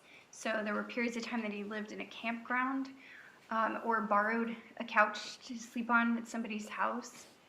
He was feeling hopeless, like the relationship had really ended and there was no chance of reconciliation, that she was going to prevent them from getting back together again. He was, at times, as his sister describes it, laying in the bed, looking at the wall, not even really interacting. He had withdrawn into depression significantly. She had told him that he really needs to seek help. She's trying to encourage him to try to talk to someone about this depression. So he was experiencing another episode of major depressive disorder at that time. He didn't really care that much if he lived or died because his value and his self-worth was tied to working. He takes a lot of pride in being a good worker, and he couldn't work. And he also takes a lot of pride in being a father, and yet he was prevented access to his children often. And he also felt, the loss of being a good husband or mate, and felt the relationship had ended. So that was an episode of depression that he was experiencing at the time. Could you talk to the jurors about what the DSM-5 is?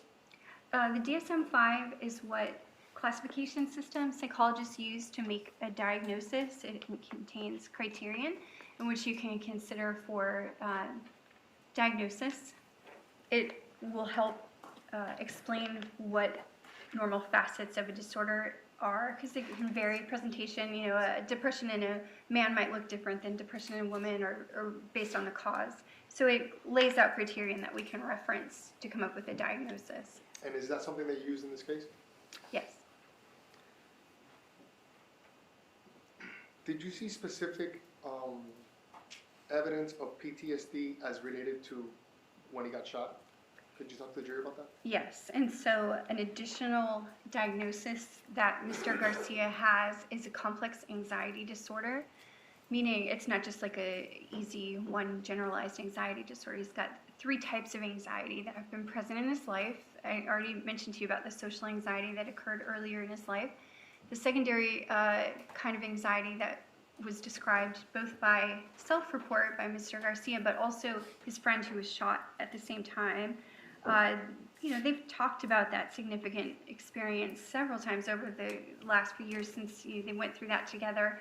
Both of the men had an unusual reaction. About a month or so before he was arrested, they were outside hanging out, I guess, talking, and a car backfired, and they both hit the ground. So they have that instinctive reaction where the body creates an involuntary response to loud noises like that, felt unsafe, the sense of safety is impaired. Mr. Garcia explains that it's very anxiety-provoking if people come up behind him, that feeling that something bad is about to happen, a sense of unknowing about his safety. Also, if movies come on that contain a lot of violence and gunshots and things like that, it's so distressing to him he will get up and leave. If it's presented like in the jail as an example, or movies are playing, that's not something that's comfortable for him because it will generate nightmares after he sees it. And so he would choose not to have that kind of exposure. Does Mr. Garcia have a personality disorder? He does not have a personality disorder. A personality disorder would be an impaired, long-standing inability to relate to others. In stories that I spoke to of people that have known him for a very long time, they mention that he's easygoing. He's not somebody that's going to get into arguments. His employer, Walter Kernodle, would actually have Mr. Garcia interact with vendors that they needed for construction because he had a calm temperament. In a construction site, there's a lot of hot tempers running. But he would be able to interact with the people that might be holding up the job and keep a level head. His friends describe him as a loving, caring person who would do anything for anyone. In terms of if they didn't have a shirt, he would give them a shirt. If they didn't have 15 cents, he'd give them money, that kind of thing. That he's always thinking about how to help someone else with whatever their problems were. He was, sometimes to his detriment, apparently, according to one of the witnesses I talked to, Nelson. Mr. Garcia loved cars, so he had cars, and he would loan them out to people that were falling on tough times and then not get them back. Sometimes these people just keep his property, and Nelson would ask him, where's your car? Why don't you go and get your car back? And he's like, oh, they're having a hard time. They need it more than I do at the moment. So he has a caring disposition. He cares about people.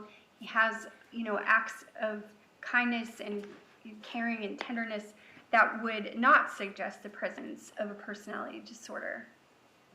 How would having a mood disorder affect his behavior?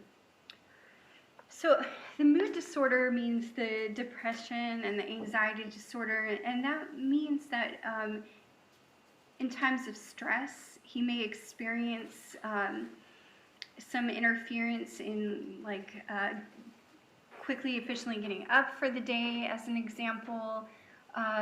He might have more difficulty making a rational decision. He had emotional-based decisions based on some of the friends describing, that he's trying to take care of other people, or that he's so wrapped up in thinking about Katie that he's not taking care of his own needs as well. So he had some emotional responding. But I also think that the mood disorder was a basis and underlying reason that he would self-medicate a lot. He started drinking more heavily over the last period before incarceration.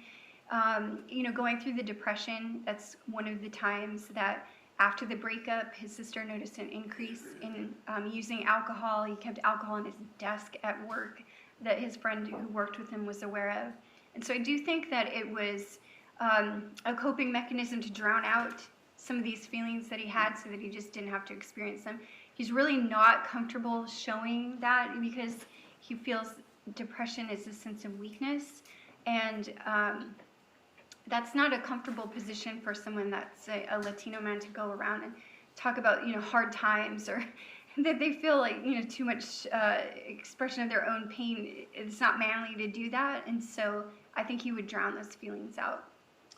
We've heard a testimony about depression, anxiety, and substance abuse issues. Does that mean that he cannot be rehabilitated? No, actually, those are treatable conditions. At one point in the jail, he was on an antidepressant, and that's a good treatment. With anxiety and depression combined, physicians will often use a low-dose antidepressant, and that will effectively combat the anxiety. It's something that's fairly easily accessed. Like if you were out and about, you could get your general physician to treat you with that. And he has, had counseling in the past. He could have counseling in the future. I think that working through these feelings of loss with his relationship and the conflictual relationship he had with Ms. Magbano, I do think counseling is a good recommendation for him, and those would be my recommendations. You've described his desire to help others and follow a plan for guidance. Would that affect his ability to be successfully in prison? Yes, yeah, I do think so, because I think that in times where structure is offered, it creates reduced anxiety for him. I think he has a desire to comply. He's a friendly person. I think that, he doesn't have, extreme, lengthy history of getting into trouble in the jail. He has had, a lengthy period of time waiting trial, and he's done well enough, in my opinion. He had one instance where somebody approached him rapidly in the jail as if to strike on him, and that person was described as having aggressive speaking, was intimidating, and had ultimately, I guess, some mental health conditions. And Mr. Garcia did, protect himself in that sense. He felt threatened by the person that was approaching him rapidly like that. And so he had a DR it's not a charge, it's like a write-up that occurs in the jail when somebody, is not falling in line, or they have some kind of instance of difficulty, and they can have a punishment like remove them to a quiet cell or things like that. And so that's the extent of it. He's been, for months and months at the prison in general population. And that's the only instance that you've heard Of of any type of alleged violence or anything from Mr. Garcia while his time here in Leon County, incarcerated? yes. Can I have a moment, Judge? You may.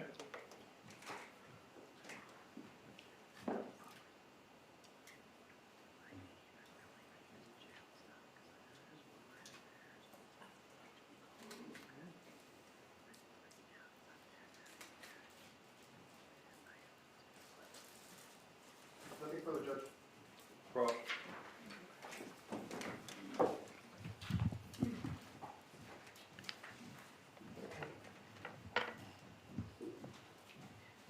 Dr. Harper, how many death penalty cases have you been involved in the state of Florida?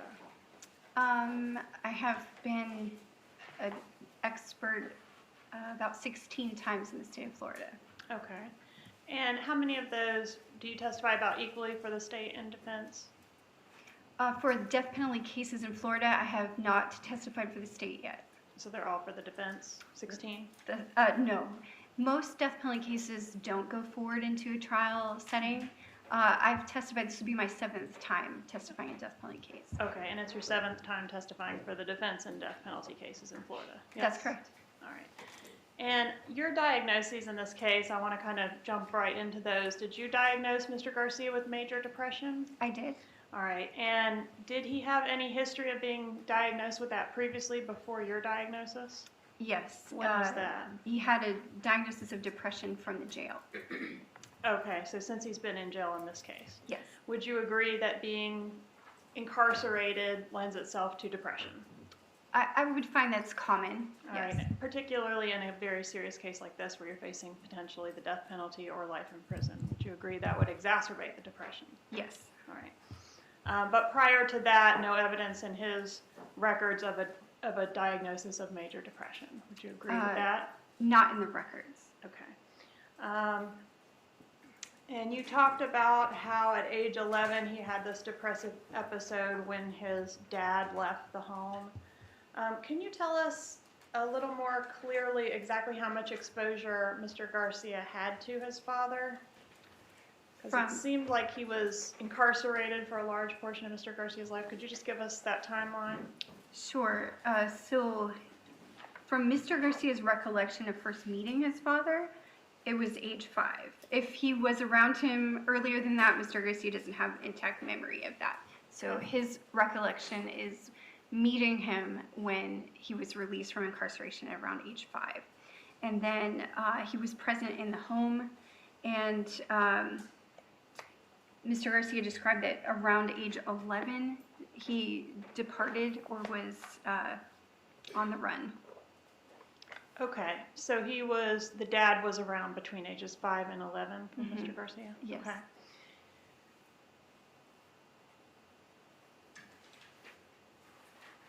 Did you also diagnose Mr. Garcia with PTSD? I did. And that's from the being shot incident? In 2005, yes, he was shot. And is that a condition that has resolved itself or that he's currently suffering from? So I do feel he still has that condition. When you have post-traumatic stress disorder, you're going to see it in times where it's triggered. For instance, if you go through an entire day and don't have anything that reminds you of the circumstance of your near-death experience, or you're not seeing something on TV or reading about it, it may not be activated that day, but it doesn't mean that you don't have the diagnosis. All right, and would you agree that carrying and shooting a firearm could potentially activate that diagnosis? Well, I mean, that's a hypothetical, so who's to say? Not really. That's what's alleged to have occurred in this case. So if I'm referencing the way that you're phrasing the question, an individual with post-traumatic stress disorder who has already been described as having reactions to noise and gunshot, which wasn't the case, it was a car backfire, and experienced distress over that loud noise, then yes, you could have an exacerbation of trauma symptoms. Okay, and wouldn't it be more consistent for a person who is suffering from this type of post-traumatic stress disorder to avoid things like carrying and discharging a firearm, if that's a triggering event? Yes, I would say that would probably be fair. Though I work with people exiting the military all the time who have those known exposures to, live fire, police officers who are responding, in a fitness for duty evaluation. You can still, have contact with things that are triggers, and you just have to manage them on the inside. Okay. So then if he was able to manage the symptoms and still handle and discharge firearms, what relevance does the PTSD have on the case that this jury is considering? Well, the interesting thing about mitigation is that a person's life history and the things that they went through are important factors for the jury to consider, and they don't have to be specific to the case. PTSD in this circumstance is very important because he has an anxiety disorder that I feel like creates distress for him in a lot of situations. It also is something that's in need of treatment. It also contributes to his sense of kind of general distress, and it's been a lifelong problem since he almost died. Okay, but that's not a diagnosis that specifically relates to the facts of this case necessarily. I don't think that it has to. As far as I'm aware, a diagnosis is part of his life history. Okay. Complex anxiety disorder, is that something that you diagnosed? I described his anxiety disorder as a complex anxiety disorder. And is that a diagnosis in the DSM manual that you previously referenced? No, it's a way to describe when a person has multiple kinds of anxiety. Okay. And what is the basis for your, can I still call it a diagnosis? Anxiety disorder is a diagnosis. Okay. What's the basis for your diagnosis of that? So the report of his friend who has witnessed traumatic responding, that would form a basis for that third-party observation. And his friend's description of him, having suffered and gone through that difficult time so that he couldn't function easily, had physical recovery to take over, so it would be a change and loss of prior functioning. Also, Mr. Garcia described symptoms of post-traumatic stress disorder to me and some obsessive compulsive tendencies, which his mother also has. And also the description from Mr. Garcia early on about having been so shy, the social anxiety that was present in youth. Okay. Was he ever diagnosed with anxiety disorder previously before you diagnosed him as such? He was treated with diazepam at the hospital, which is an anxiety treatment. Okay, and when was that? What hospitalization? That is Mount Sinai records, and that was from 2013. Okay, and don't those records indicate that while it is a antidepressant medication, in this case it's being prescribed for back pain? So it's an anti-anxiety medication, and it can also have a muscle relaxant property, and muscle stiffness, tension is a symptom of anxiety. Okay, but in the records that you're referencing from Mount Sinai, the complaint was back pain, and he was prescribed diazepam for that pain. I believe at that time, yes, he wasn't prescribed for back pain, it said for muscle tension. Okay, he wasn't reporting a back injury from working in construction? He was. Okay. And was he diagnosed at that time or any time, to your knowledge, with this anxiety disorder? I didn't find his ultimate diagnosis in that record. All right, so when did you diagnose him with anxiety disorder? During the course of our evaluation together. When was that? Can you give us a Sure. date? So I saw him on 9/27/19, 10/4/19, and 10/13/19. Okay, about how much time did you spend with him overall? 8.5 hours. Okay. All in 2019? Yes. Okay. I want to ask you about the ADHD diagnosis. Was that another one of your diagnoses of Mr. Garcia? I found symptoms were present in childhood. Yes, so I would say it was a childhood diagnosis. Okay, and does he suffer from that currently, in your opinion? I would probably say that it is largely resolved. He didn't report a lot of present symptoms of that. All right. And you talked about his time at the Parkway West facility. Yes, And that was about when he was about 15 years of age, is that right? I think that's correct. Okay. And you mentioned that's a psychiatric hospital, but it's also a substance abuse treatment center, correct? It's referenced in the records that he was receiving counseling, substance abuse treatment, and schooling there. Okay, so difficult to tell whether that was for psychiatric issues versus substance abuse issues. Would you agree with that? No, So you can tell the jury that it was for one or the other or both? as listed in the record, counseling and substance abuse treatment, that would suggest that those are separate. Okay. And was that court-ordered treatment that he received there? I believe so. 28 days at that place? Yes. All right, and that was after he got caught with some drugs, correct? I'm not certain what the charge was at the All right, he time. was stealing a car and he got arrested and he had some drugs on him. Sound familiar? I would agree. Okay, so substance abuse would probably seem like an appropriate court-ordered treatment for that type of offense. Would you agree? Yes. All right. And you mentioned that the DJJ program, that 28 days at Parkway West, was a successful.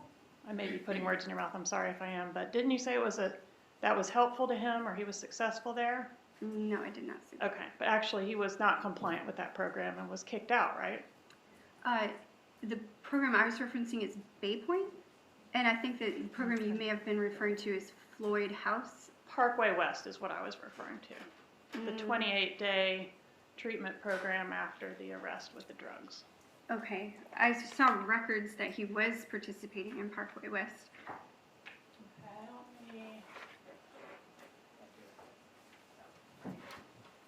Would it refresh your recollection if I show you exactly what record I'm referring to? Sure.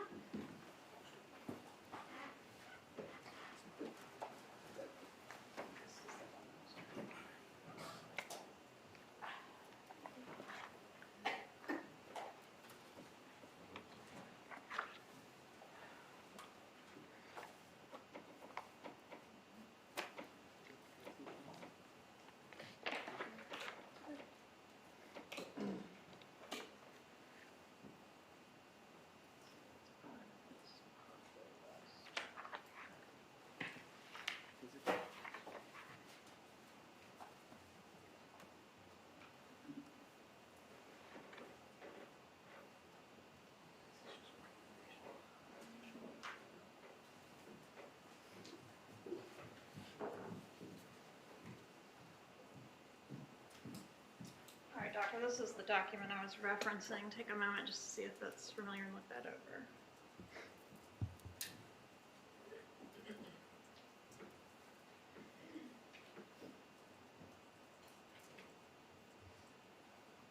Okay. Are you familiar with that record? If it was contained within, I don't specifically recall it, but I will defer to you if it's part of the DJJ packet that was provided. Okay, so basically what I was getting at is that he was non-compliant with the program rules there and was ultimately kicked out. It said that he had increasing difficulties while in the program. Okay.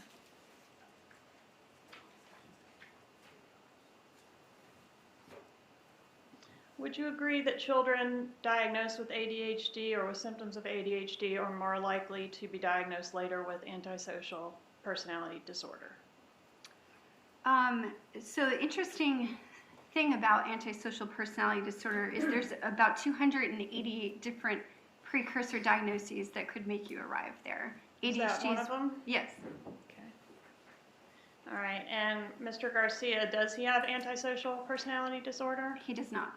All right, what is antisocial personality disorder? So antisocial personality disorder from the diagnostic manual is a personality disorder that indicates that the person does not have empathy for others, that has an ability to put their unusual amount of empathy and experience what it feels like to be in someone else's shoes.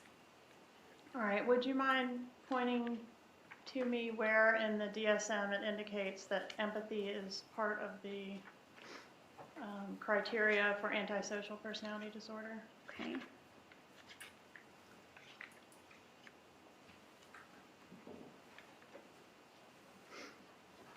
So it's in the diagnostic features section on page 660. Persons with this disorder disregard the wishes, rights, or feelings of others. And all right, what's the difference between the diagnostic features versus the diagnostic criteria that's listed up above there? So the diagnostic criteria are a summary of the way that you can diagnose the disorder. The diagnostic features help to distinguish and identify aspects of the disorder in more detail, so that if you're not sure and you can consider factors one way or the other, it gives you a better explanation. Okay, so let's go back up to the kind of what's the main test before you go on to read in more detail the distinguishing factors. So the first... Objection, Judge, this is outside the scope. Overruled.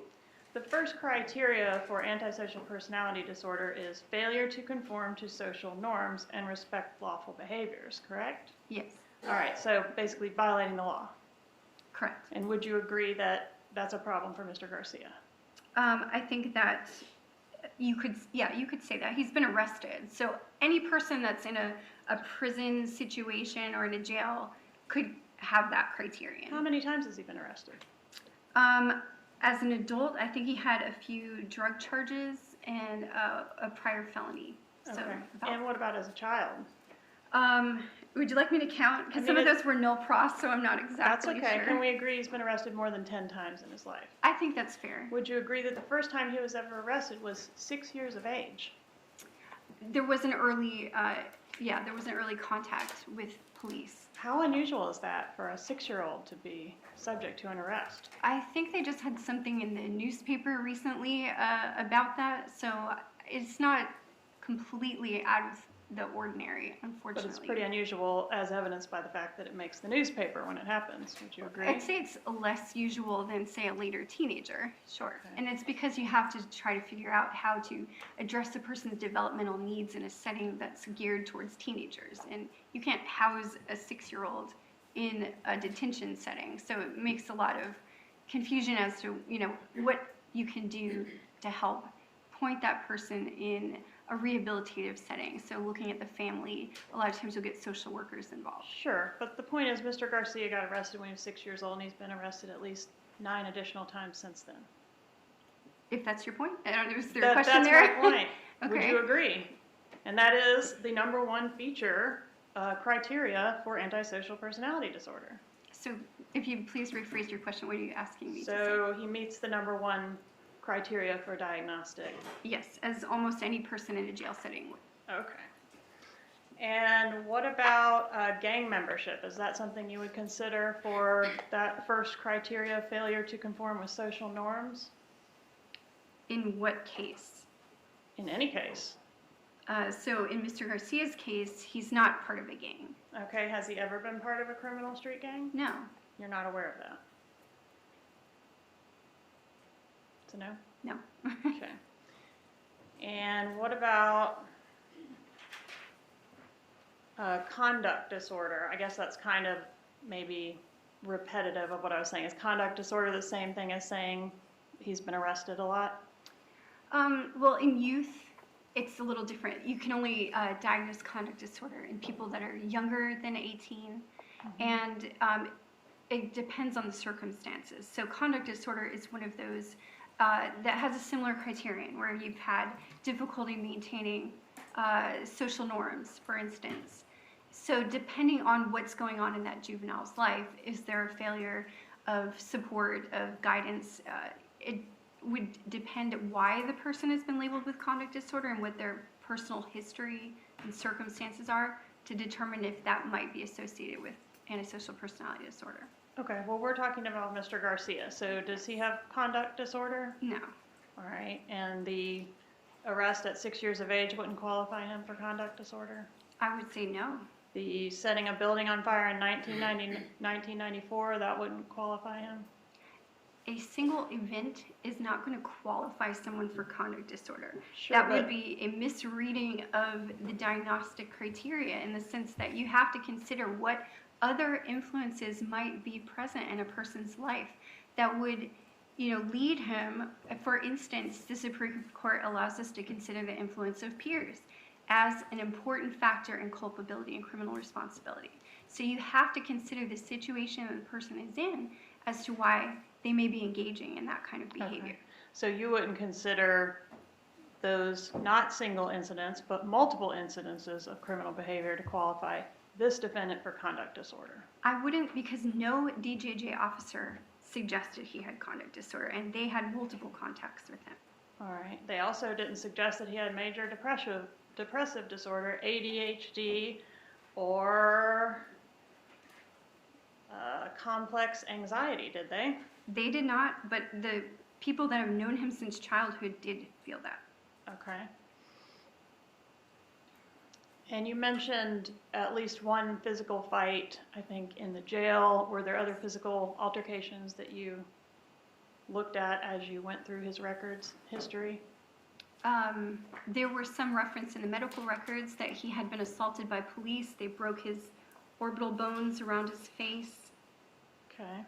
And then he had the physical interaction with the pedophile guy. He had a verbal altercation with that gentleman, Okay. and that man shot him out of the blue, unexpected. Okay. And then there were some other physical altercations as well in his criminal history from the juvenile records. Would you Yes. agree with that? Okay. And physical fights, that is another feature of antisocial personality disorder, is it not? Well, if you consider that as protectiveness or disregard for the rights of others, you could see it that way. Okay. What about reckless disregard for one's safety? Is that considered a diagnostic feature of antisocial personality? It could be. Okay, and does Mr. Garcia exhibit that feature? Not currently, no. There are Okay. times because of depression, he didn't really care if he lived or died. But that's because of a psychological mood disorder, not antisocial personality disorder. Okay, so the 2 motorcycle accidents, those wouldn't qualify as disregard for safety, even though he was traveling at least on one occasion over 100 miles an hour when the vehicle wrecked. He didn't care if he lived or died. Okay, and he was described as a daredevil in childhood. Is that something you noted? He was described as having no fear. He would do a variety of things that just to see, if he could jump off that 2nd-story roof or something with a bunch of kids. It wasn't just him. Okay. They jumped off the bridges together. Sounds like a daredevil. Well, they all were, I guess. Okay. Irresponsibility, is that one of the diagnostic features? It is? Impulsivity, is that one? Yes. Okay. Any indications regarding his IQ? Was that something you looked into? The only thing I'm aware of regarding IQ is that it was referenced somewhere in the DJJ records that an IQ test had been performed in youth, and it was in the average range. Okay, so no issues with his IQ. I would not say so. All right. And that's consistent with his acceptance to the aeronautical school. Would you agree with that? Sure. All right. I want to go on to talk a little bit more about the absence of his father in his life. His dad was a criminal influence, correct? Yes. So is it a good thing or a bad thing that he didn't have a lot of exposure to his dad? Well, I think that his sister indicated that she had concern about prolonged exposure. She tried to be a better influence or try to keep him away from his father. So the thing is, as a child, you idealize your parents, good or bad. And so the idea that his father was a bad person or doing bad things, that wouldn't be the way that he would see it. He would have feeling that there's an absence or a loss or rejection, and probably without the forethought or the ability to kind of weigh out, is this a good person? Are they steering me in the right direction? He didn't realize that till much later. But he may have been better off in hindsight without the dad in his life. That's a judgment call. It's hard to say. Okay. Well, dad influenced him to break into cars. That's correct. Dad used cannabis with him. Yes. He stole cocaine and used dad's cocaine. Yes. What about the maternal grandfather? Was he in the home? Are you aware of that? So what I know of the maternal grandfather is that Susanna's father was a person who was excessively working. He was one of those people that had a lot of things to go through, psychological things to overcome, but he was very much like a workaholic. Did he live in the home with Mr. Garcia? I'm not really sure. I believe there was a period of time that Mr. Garcia and his older sister lived with the maternal grandmother, but I'm not sure if the grandfather was present at that time. I just don't know. Okay.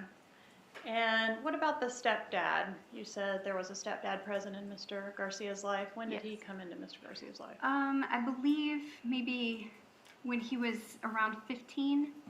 Okay. And is still present? He is. Okay. And by all indications, he's a decent guy and a good influence? Yes. All right. And mom loves her son? Of course. Sisters love him? Of course. Okay. Were his basic needs met during his childhood? Somewhat. Okay. He had many times where they didn't have electricity because of the cost of the bill. His sister described that they were so poor that food was an issue.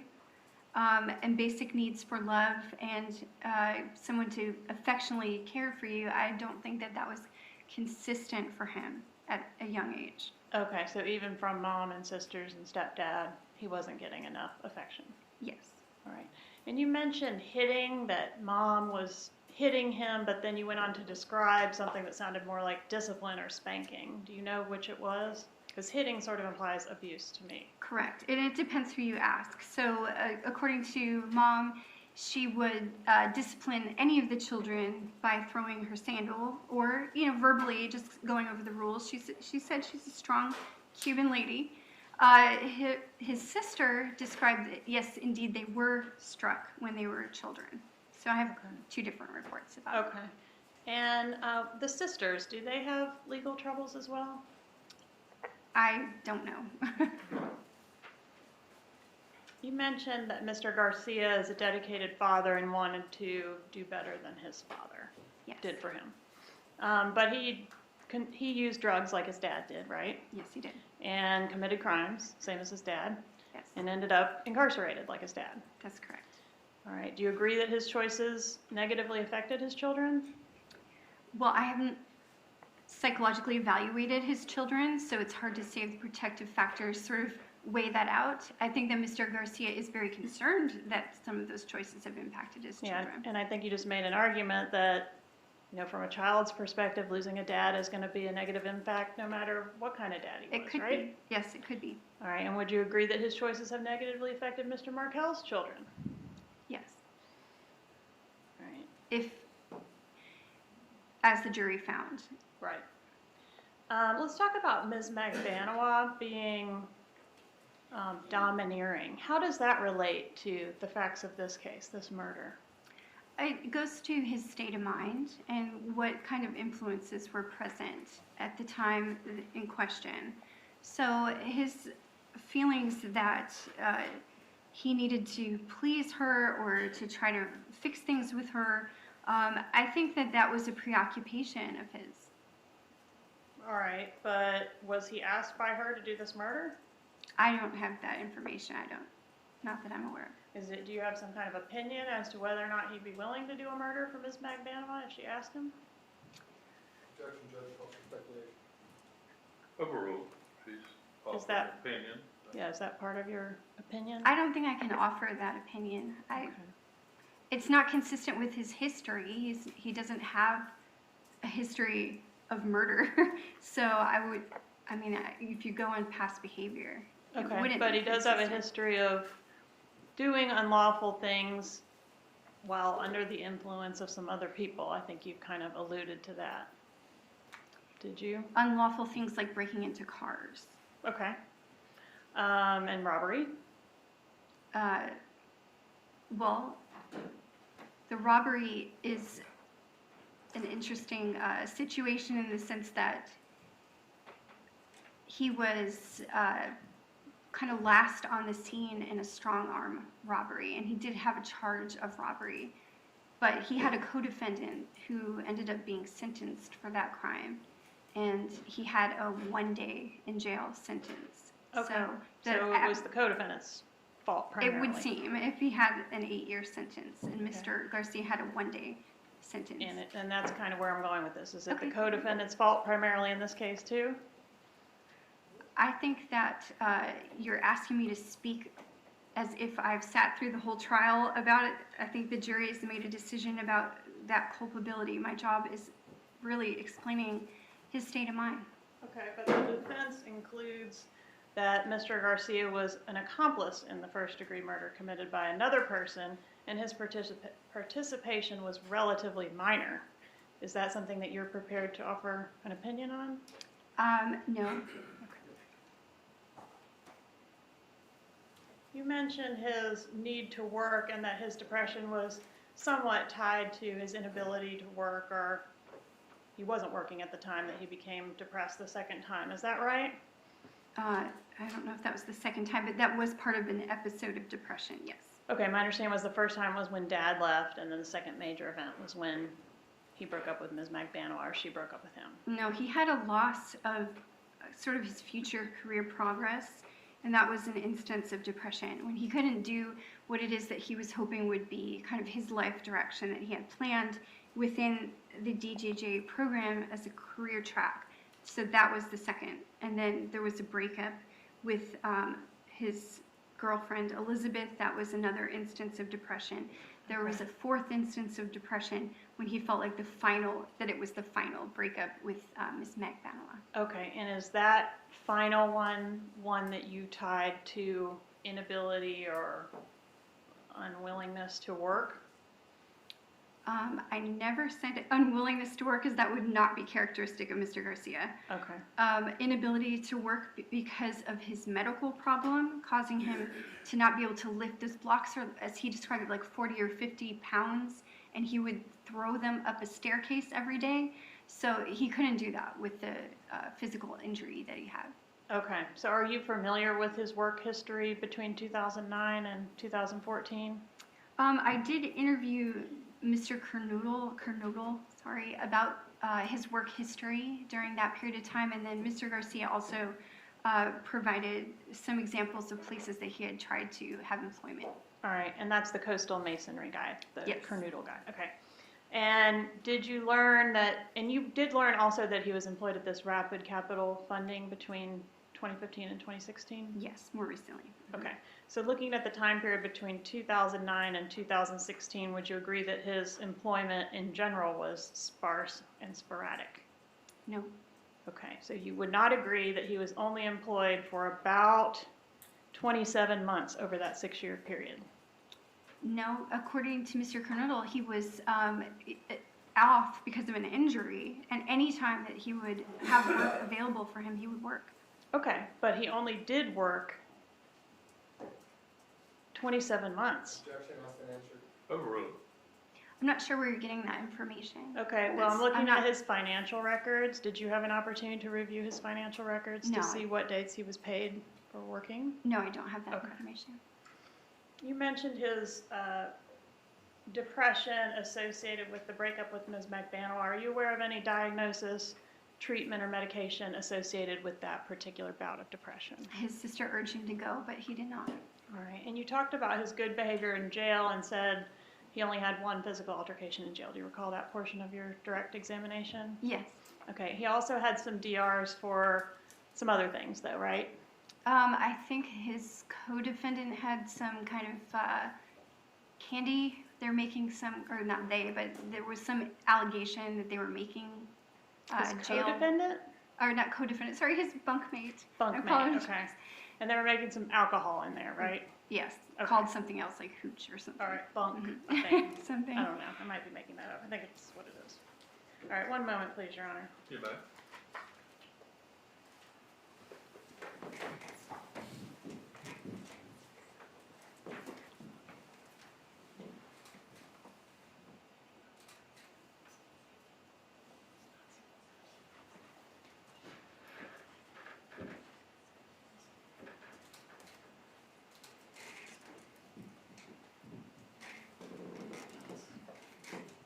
No further questions? Redirect. Doctor, Ms. Kappelman asked you about if you had reviewed financial records for an extended period of time. Are you aware whether or not the work that Mr. Garcia was doing is work that is properly paid for cash? I understand that some construction jobs, excuse me, are paid in cash rather than on the record or to earn tax credit. Now, you described on direct when Mr. Garcia, early on in life, when he was young, 5 and 6, having multiple issues that are not available to normal children. Is being arrested consistent with a child that's suffering psychological issues or poor family issues? Yes, clearly. Ms. Kappelman spoke a lot about antisocial personality disorder and the criteria, and I think you gave a number of, there's a lot of criteria for antisocial? The features of the disorder are described in more detail. You have criterion, but the features include ways that you must consider alternative explanations. Meaning, if the person has symptoms or evidence of other kinds of disorders that would better explain that, then you must diagnose that. So for instance, if the symptoms could be explained by irritability due to depression or impulsivity due to ADHD, then you wouldn't diagnose a personality disorder because it's a catch-all term essentially for criterion that many kinds of disorders share in common. But I believe on cross you said something like 280, was that the, Yeah, is that the number? recent findings would be that about 288 different precursor diagnoses could lead to that. besides the approximately 4 criteria mentioned by Ms. Kappelman, there's 284 other criteria that someone could. Other kinds of disorders with Disorders. symptoms that could have a developmental course that looks similar. And in your work, in particular in this case, you've seen none of those criteria. No, because I considered carefully all of the circumstances, that would help explain what it is that would lead him to feel that way or act that way.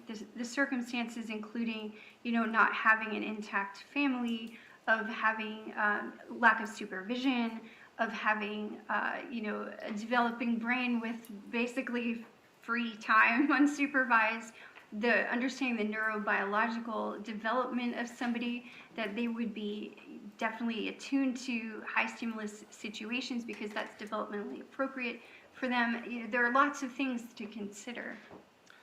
Ms. Kappelman asked you about how many times you had testified for the defense and how many times you had testified for the prosecution. Could you be a little bit more clear on how many times for each?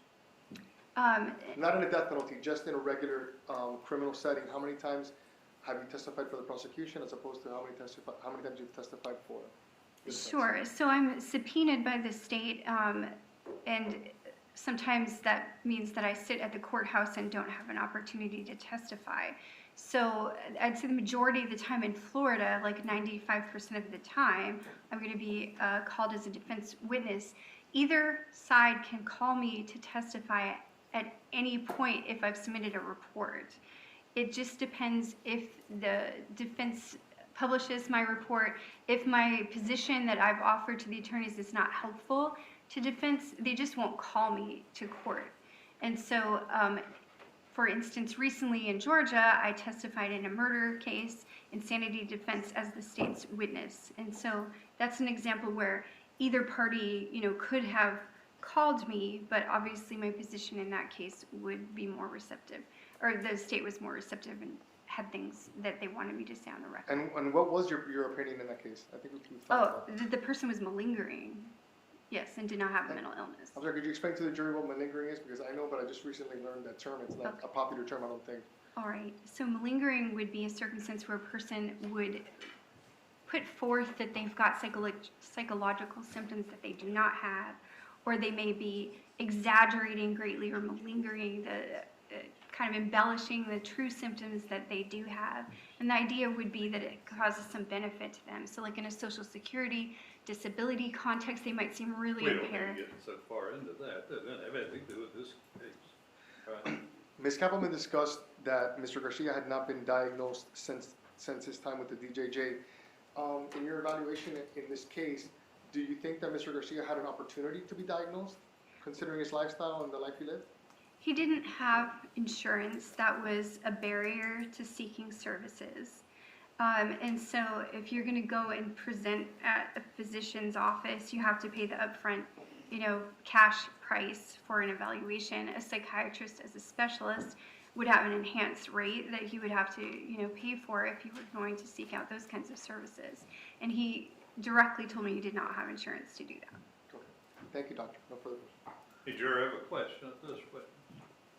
All right. If not, you can step down. Thank you, Judge. We'll take 10 minutes. Let Jerry step out.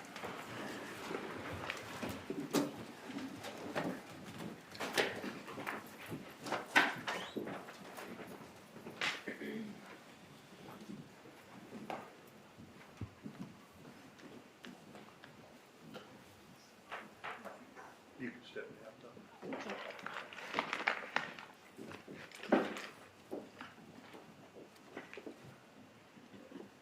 Everybody be seated. So where do we stand on the defense side?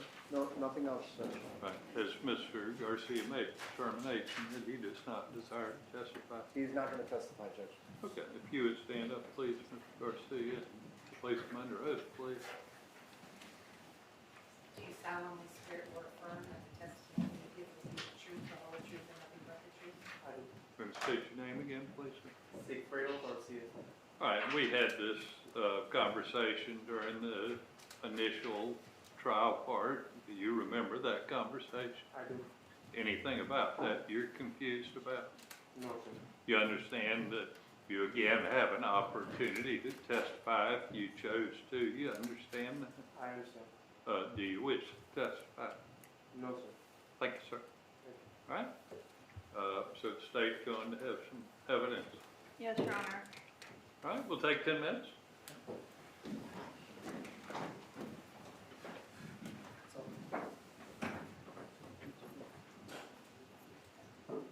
Yeah, yeah.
It's not really called a verdict, is it? Is it called a verdict again? Oh. Can you read it? Should I have, we should come here right away in the morning, for one of us? You guys figure it out. Well, do you want, does it need to be here right away in the morning? Should we just wait till we know it's gonna be coming up? Should we just wait till we think they're getting close? Text you after work. Tonight? Yeah, probably. Sorry for the No, you're Oh, fine. you're This is how we talk in the office, there's like 10 people in the office. There's only 10 people. What? schedule and stuff.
change his battery because it seems like it always goes out.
you have rebuttal?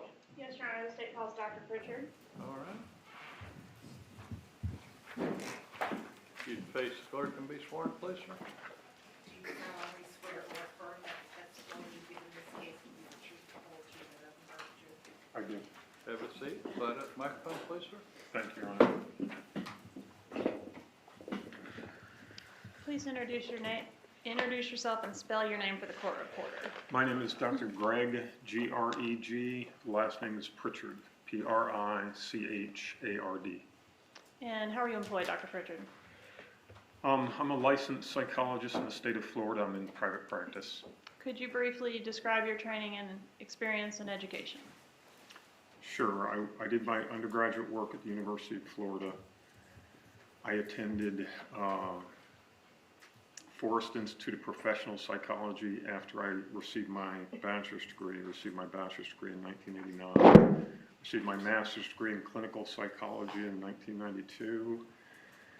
I finished my academic coursework in 1993 for my doctorate degree in the state of Florida. A requirement of the doctorate is 1 year of internship, which I did at Florida State Hospital in Chattahoochee. APA accredited internship. After I completed that, I was awarded my doctorate, graduated magna cum laude with my doctorate degree with a specialization in, an academic specialization in assessment and diagnostics. And what type of practice do you do? It's a forensic practice. My 99% of what I do is forensic psychology, which means that I advise a trier of fact in criminal cases so that they can make an informed decision if there's an issue that's related to an individual's mental health, mental status. So again, 99% of what I do is forensic psychology. I've been doing it in full-time private practice since 2001, so for about 18 years. Have you ever testified as an expert in the area of forensic psychology in a court of law? I have. All right, how many times? Hundreds of times. Judge, at this time I would tender Dr. Pritchard as an expert in the area of forensic psychology. Any board item? No. All right, Dr. Pritchard, could you kind of walk us through what it is that you were asked to do in this case and what items you reviewed in preparation for your testimony here today? Sure. What I was asked to do, I was asked by the state attorney's office to do an evaluation of Mr. Garcia in anticipation of the penalty phase.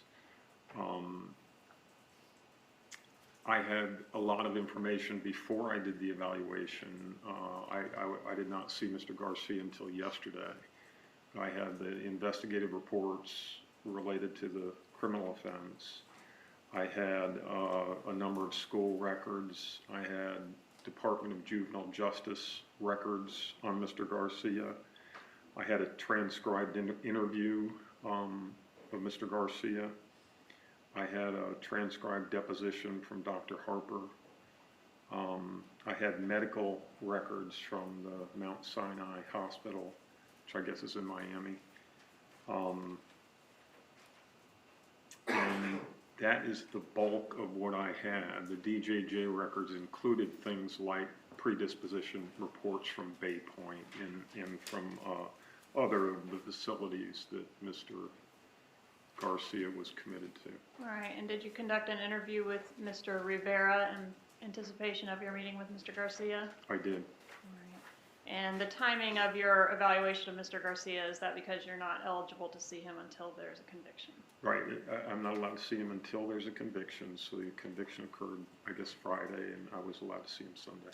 Okay. And were you able to observe the testimony of Dr. Harper in this case? Yes. Do you agree with Dr. Harper that Mr. Garcia suffers from major depression? No. Why not? One of the important things I think in this case is there was a lot of good data. In other words, there's some cases where individuals do not have much exposure to potential help. Mr. Garcia was not one of those cases. So Mr. Garcia had a great deal of involvement in Department of Juvenile Justice. You know, he's been to jail before. He's been to several Dade Marine Institute, Bay Point, like we referred to. So in other words, he had a lot of people that saw him through the process of his life. I never saw a diagnosis of major depressive disorder. I never saw that he was actually prescribed any medications for depression, which in my experience would be an unusual thing if a child is identified as having depression. Those are the kinds of facilities that are geared toward treating children and treating children with any kind of mental disorder that is recognized. So I didn't see any indication of major depressive disorder. One thing that needs to be said is major depressive disorder is debilitating. It's the most serious type of depression. Okay, when he was in Leon County Jail, he was not diagnosed with major depression. He was diagnosed with adjustment disorder with depression. That's a more low-level depressive disorder than major depressive disorder. It's basically a reactive depression. So if a person, for example, is experiencing things that make them feel bad, make them feel depressed, the appropriate diagnosis is adjustment disorder with depression. So I consulted a neighboring county, Gadsden County Jail, and that's the most common diagnoses we see with individuals coming into prison because they lose their freedom and they lose their ability to interact with family, and nobody likes being incarcerated. So it wasn't major depressive disorder that he was diagnosed with when he came to jail. He was diagnosed with adjustment disorder with depression, two very different issues.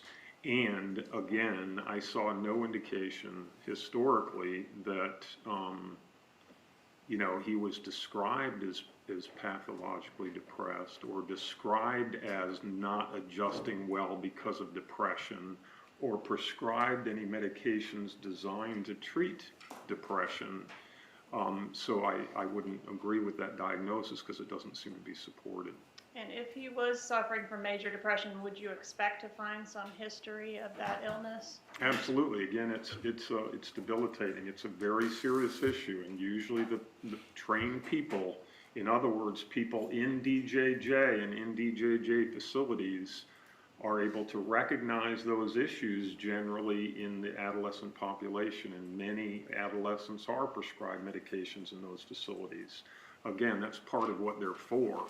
So I would expect to see some history and documentation and treatment for major depressive disorder if, in fact, it existed for Mr. Garcia. All right. And what about the diazepam that Mr. Garcia was prescribed? Did you hear Dr. Harper testify about that? I did. That was in 2013. That would have been in reference to, I think the context was talking about anxiety disorder, complex anxiety disorder. The question was he treated for an anxiety disorder? The straight answer is no.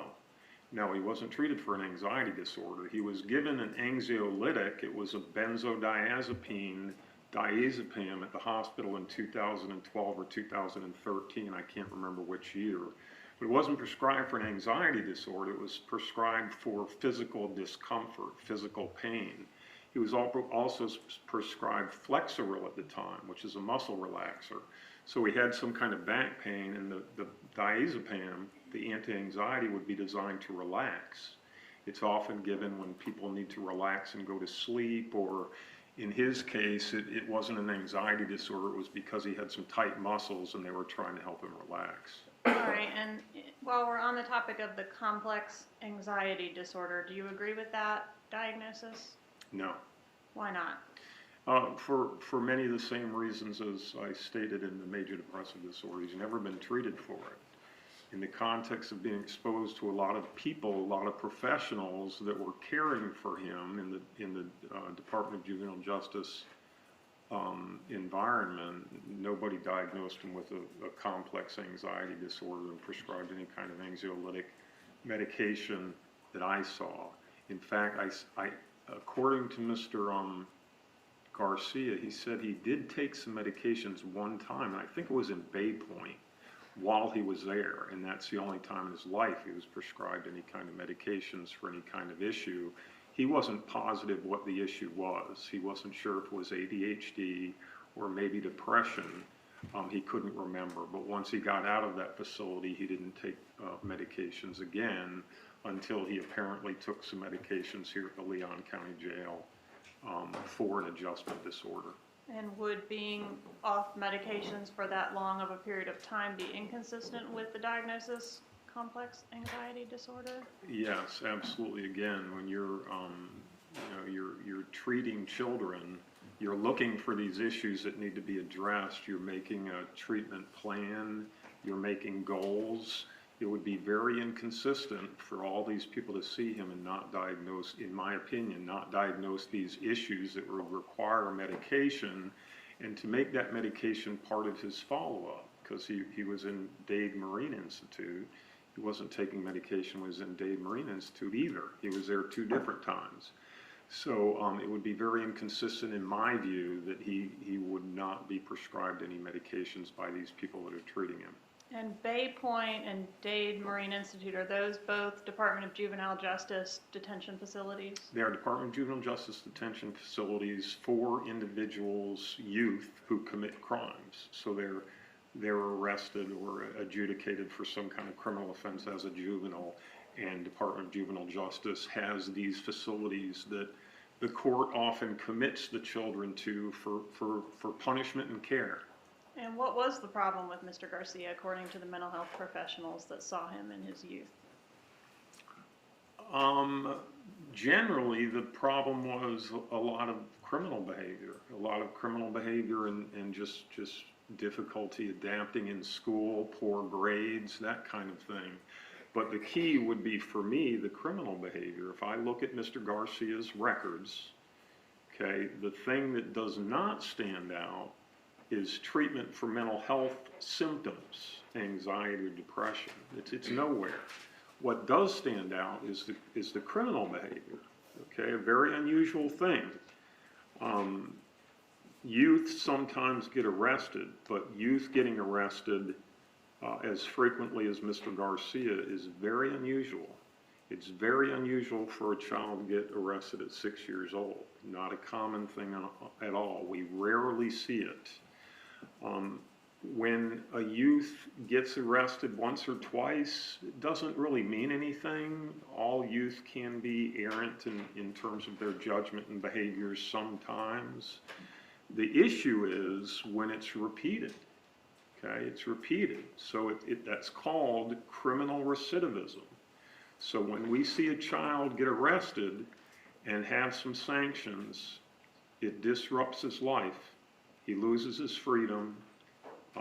A lot of things that are a consequence of that criminal conduct, and then do it again, and then do it again, and then do it again, and then do it again, and that's on and on. So I counted 20 arrest reports on Mr. Garcia between 1988 and 1999. The 1988 one was when he was 6. The 1999 would have been when he was about 17. 20 arrest reports related to stealing cars, related to robbery, related to an allegation of arson. So very unusual. So in my view, that's what stands out. And if you're going to assess Mr. Garcia, pay attention to what really stands out over the course of time. And for me, it's that. And what does that mean, the fact that he has the criminal recidivism in his record? Well, I mean, in terms of diagnosis, that's what we as forensic psychologists are trying to do. We're trying to sort out what are the issues that this particular individual presents with. Can be anything within the realm of possibility in terms of from a psychological perspective. Over the course of time, we try to narrow it down. When we're looking at all the information, we want to narrow it down. Does it look like this individual has a number of diagnosable mental illnesses like depression, like anxiety, like PTSD, et cetera, or does it look like he has some personality issues that generate this criminal conduct primarily and really affect the person's adaptation? So when we see that criminal conduct, in my view, absent in the intervention, absent any recognition of any depression or anxiety, or anything else for that matter, the criminal conduct is indicative of those personality disorders, those personality issues. We have diagnosis for it. In youth, it's called conduct disorder. Conduct disorder are kids who do not follow the law and the rules that are in place for them and their peers. In other words, they break the law repeatedly, get suspended, get expelled.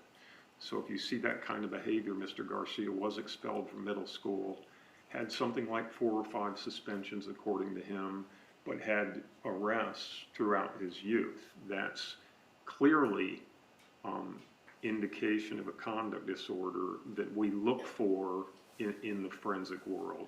And so is it your opinion that Mr. Garcia did have a conduct disorder as a youth? I don't think there's any question about it. I don't think you could not say that that's true given the criminal conduct that he demonstrated. And how does that carry over into adulthood, or does it? Well, sometimes it does and sometimes it doesn't. When it does, what you see is a continuation of that kind of behavior. In other words, the criminal behavior once the person reaches 18. So we see that it begins in their youth and it continues in spite of sanction. It doesn't change the conduct. Even when they get a little older, they keep doing it. So when we see that continue into adulthood, it is called antisocial personality disorder.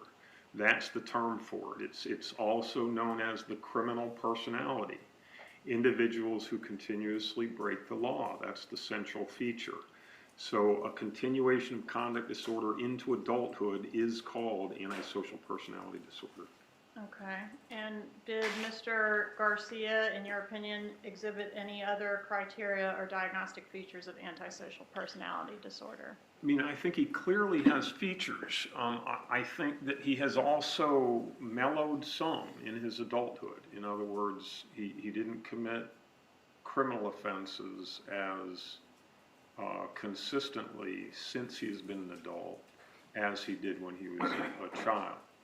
So it's mellowed some. So I would say that there are certainly features of antisocial personality disorder, certainly features of antisocial personality disorder which I think describes Mr. Garcia the best.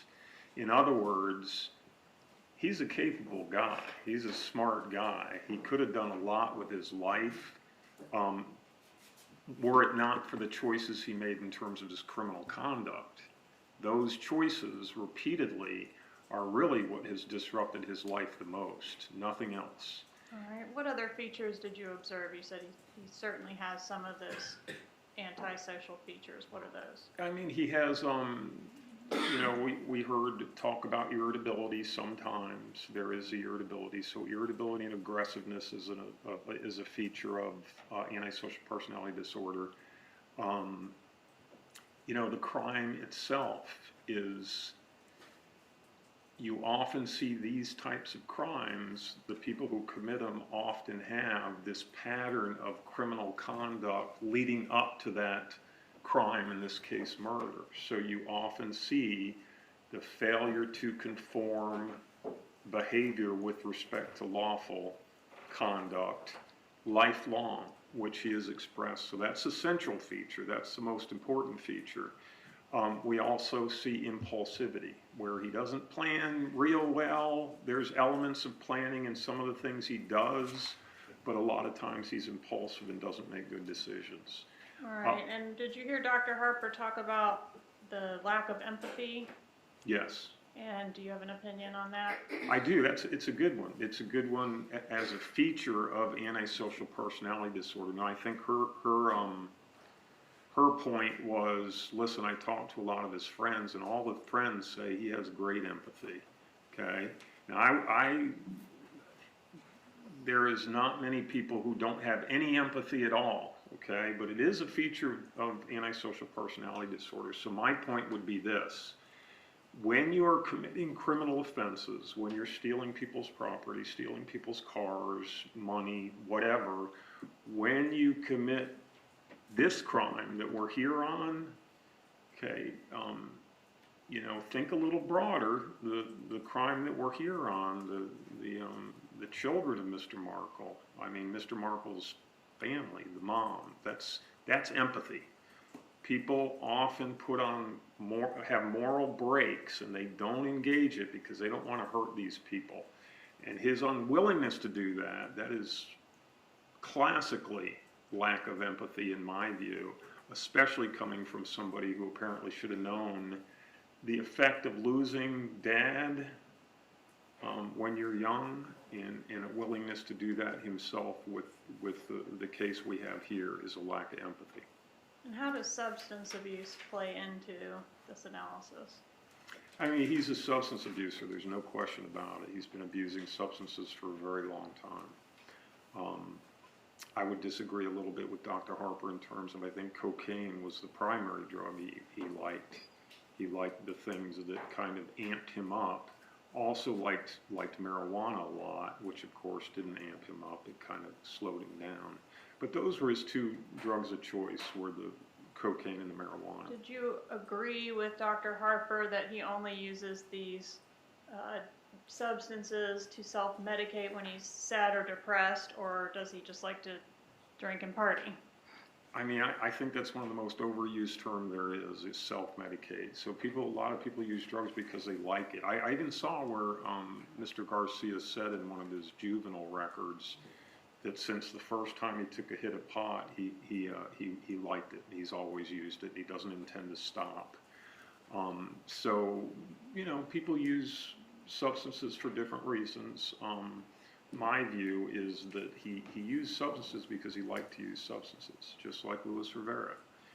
They did that together, and it was party atmosphere. It wasn't, you know, to self-medicate. It was to get high and to get drunk. Do you agree with Dr. Harper's characterization that Mr. Garcia's recklessness or lack of empathy on some of these instances was just like from a place of self-loathing? She said, oh, he doesn't care if he lives or dies. He's not really putting other people in danger. No, I mean, I heard that and I do not agree with it. Number one, you see that characterization of Mr. Garcia for much of his life as a daredevil, jumping off things, doing backflips. That's putting himself at risk, but also these traffic offenses. He's had a lot of arrests for traffic offenses, things like speeding, things like passing too closely. He's a reckless driver. He's also had the incidents of accident that we've seen, at least two on a motorcycle. One time he was by himself, told me that he was going over 100. Another time he wasn't by himself. He had a female on the back of his motorcycle when he crashed it, and they both got injured and had to go to the hospital because of it. Very reckless, not on just that occasion, but it seemed to be a fairly consistent characterization of him. I wouldn't attribute it to self-loathing. I would attribute it to kind of being that adrenaline junkie, liking fast, likes to race, likes to do the criminal thing in part because there's an adrenaline rush for that. And doesn't really seem to have much empathy for how it affects others.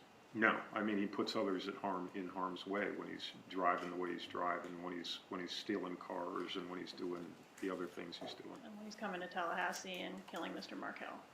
I agree. All right, 1 moment, please, Your Honor. No further questions. Problem. Just 1 second, guys.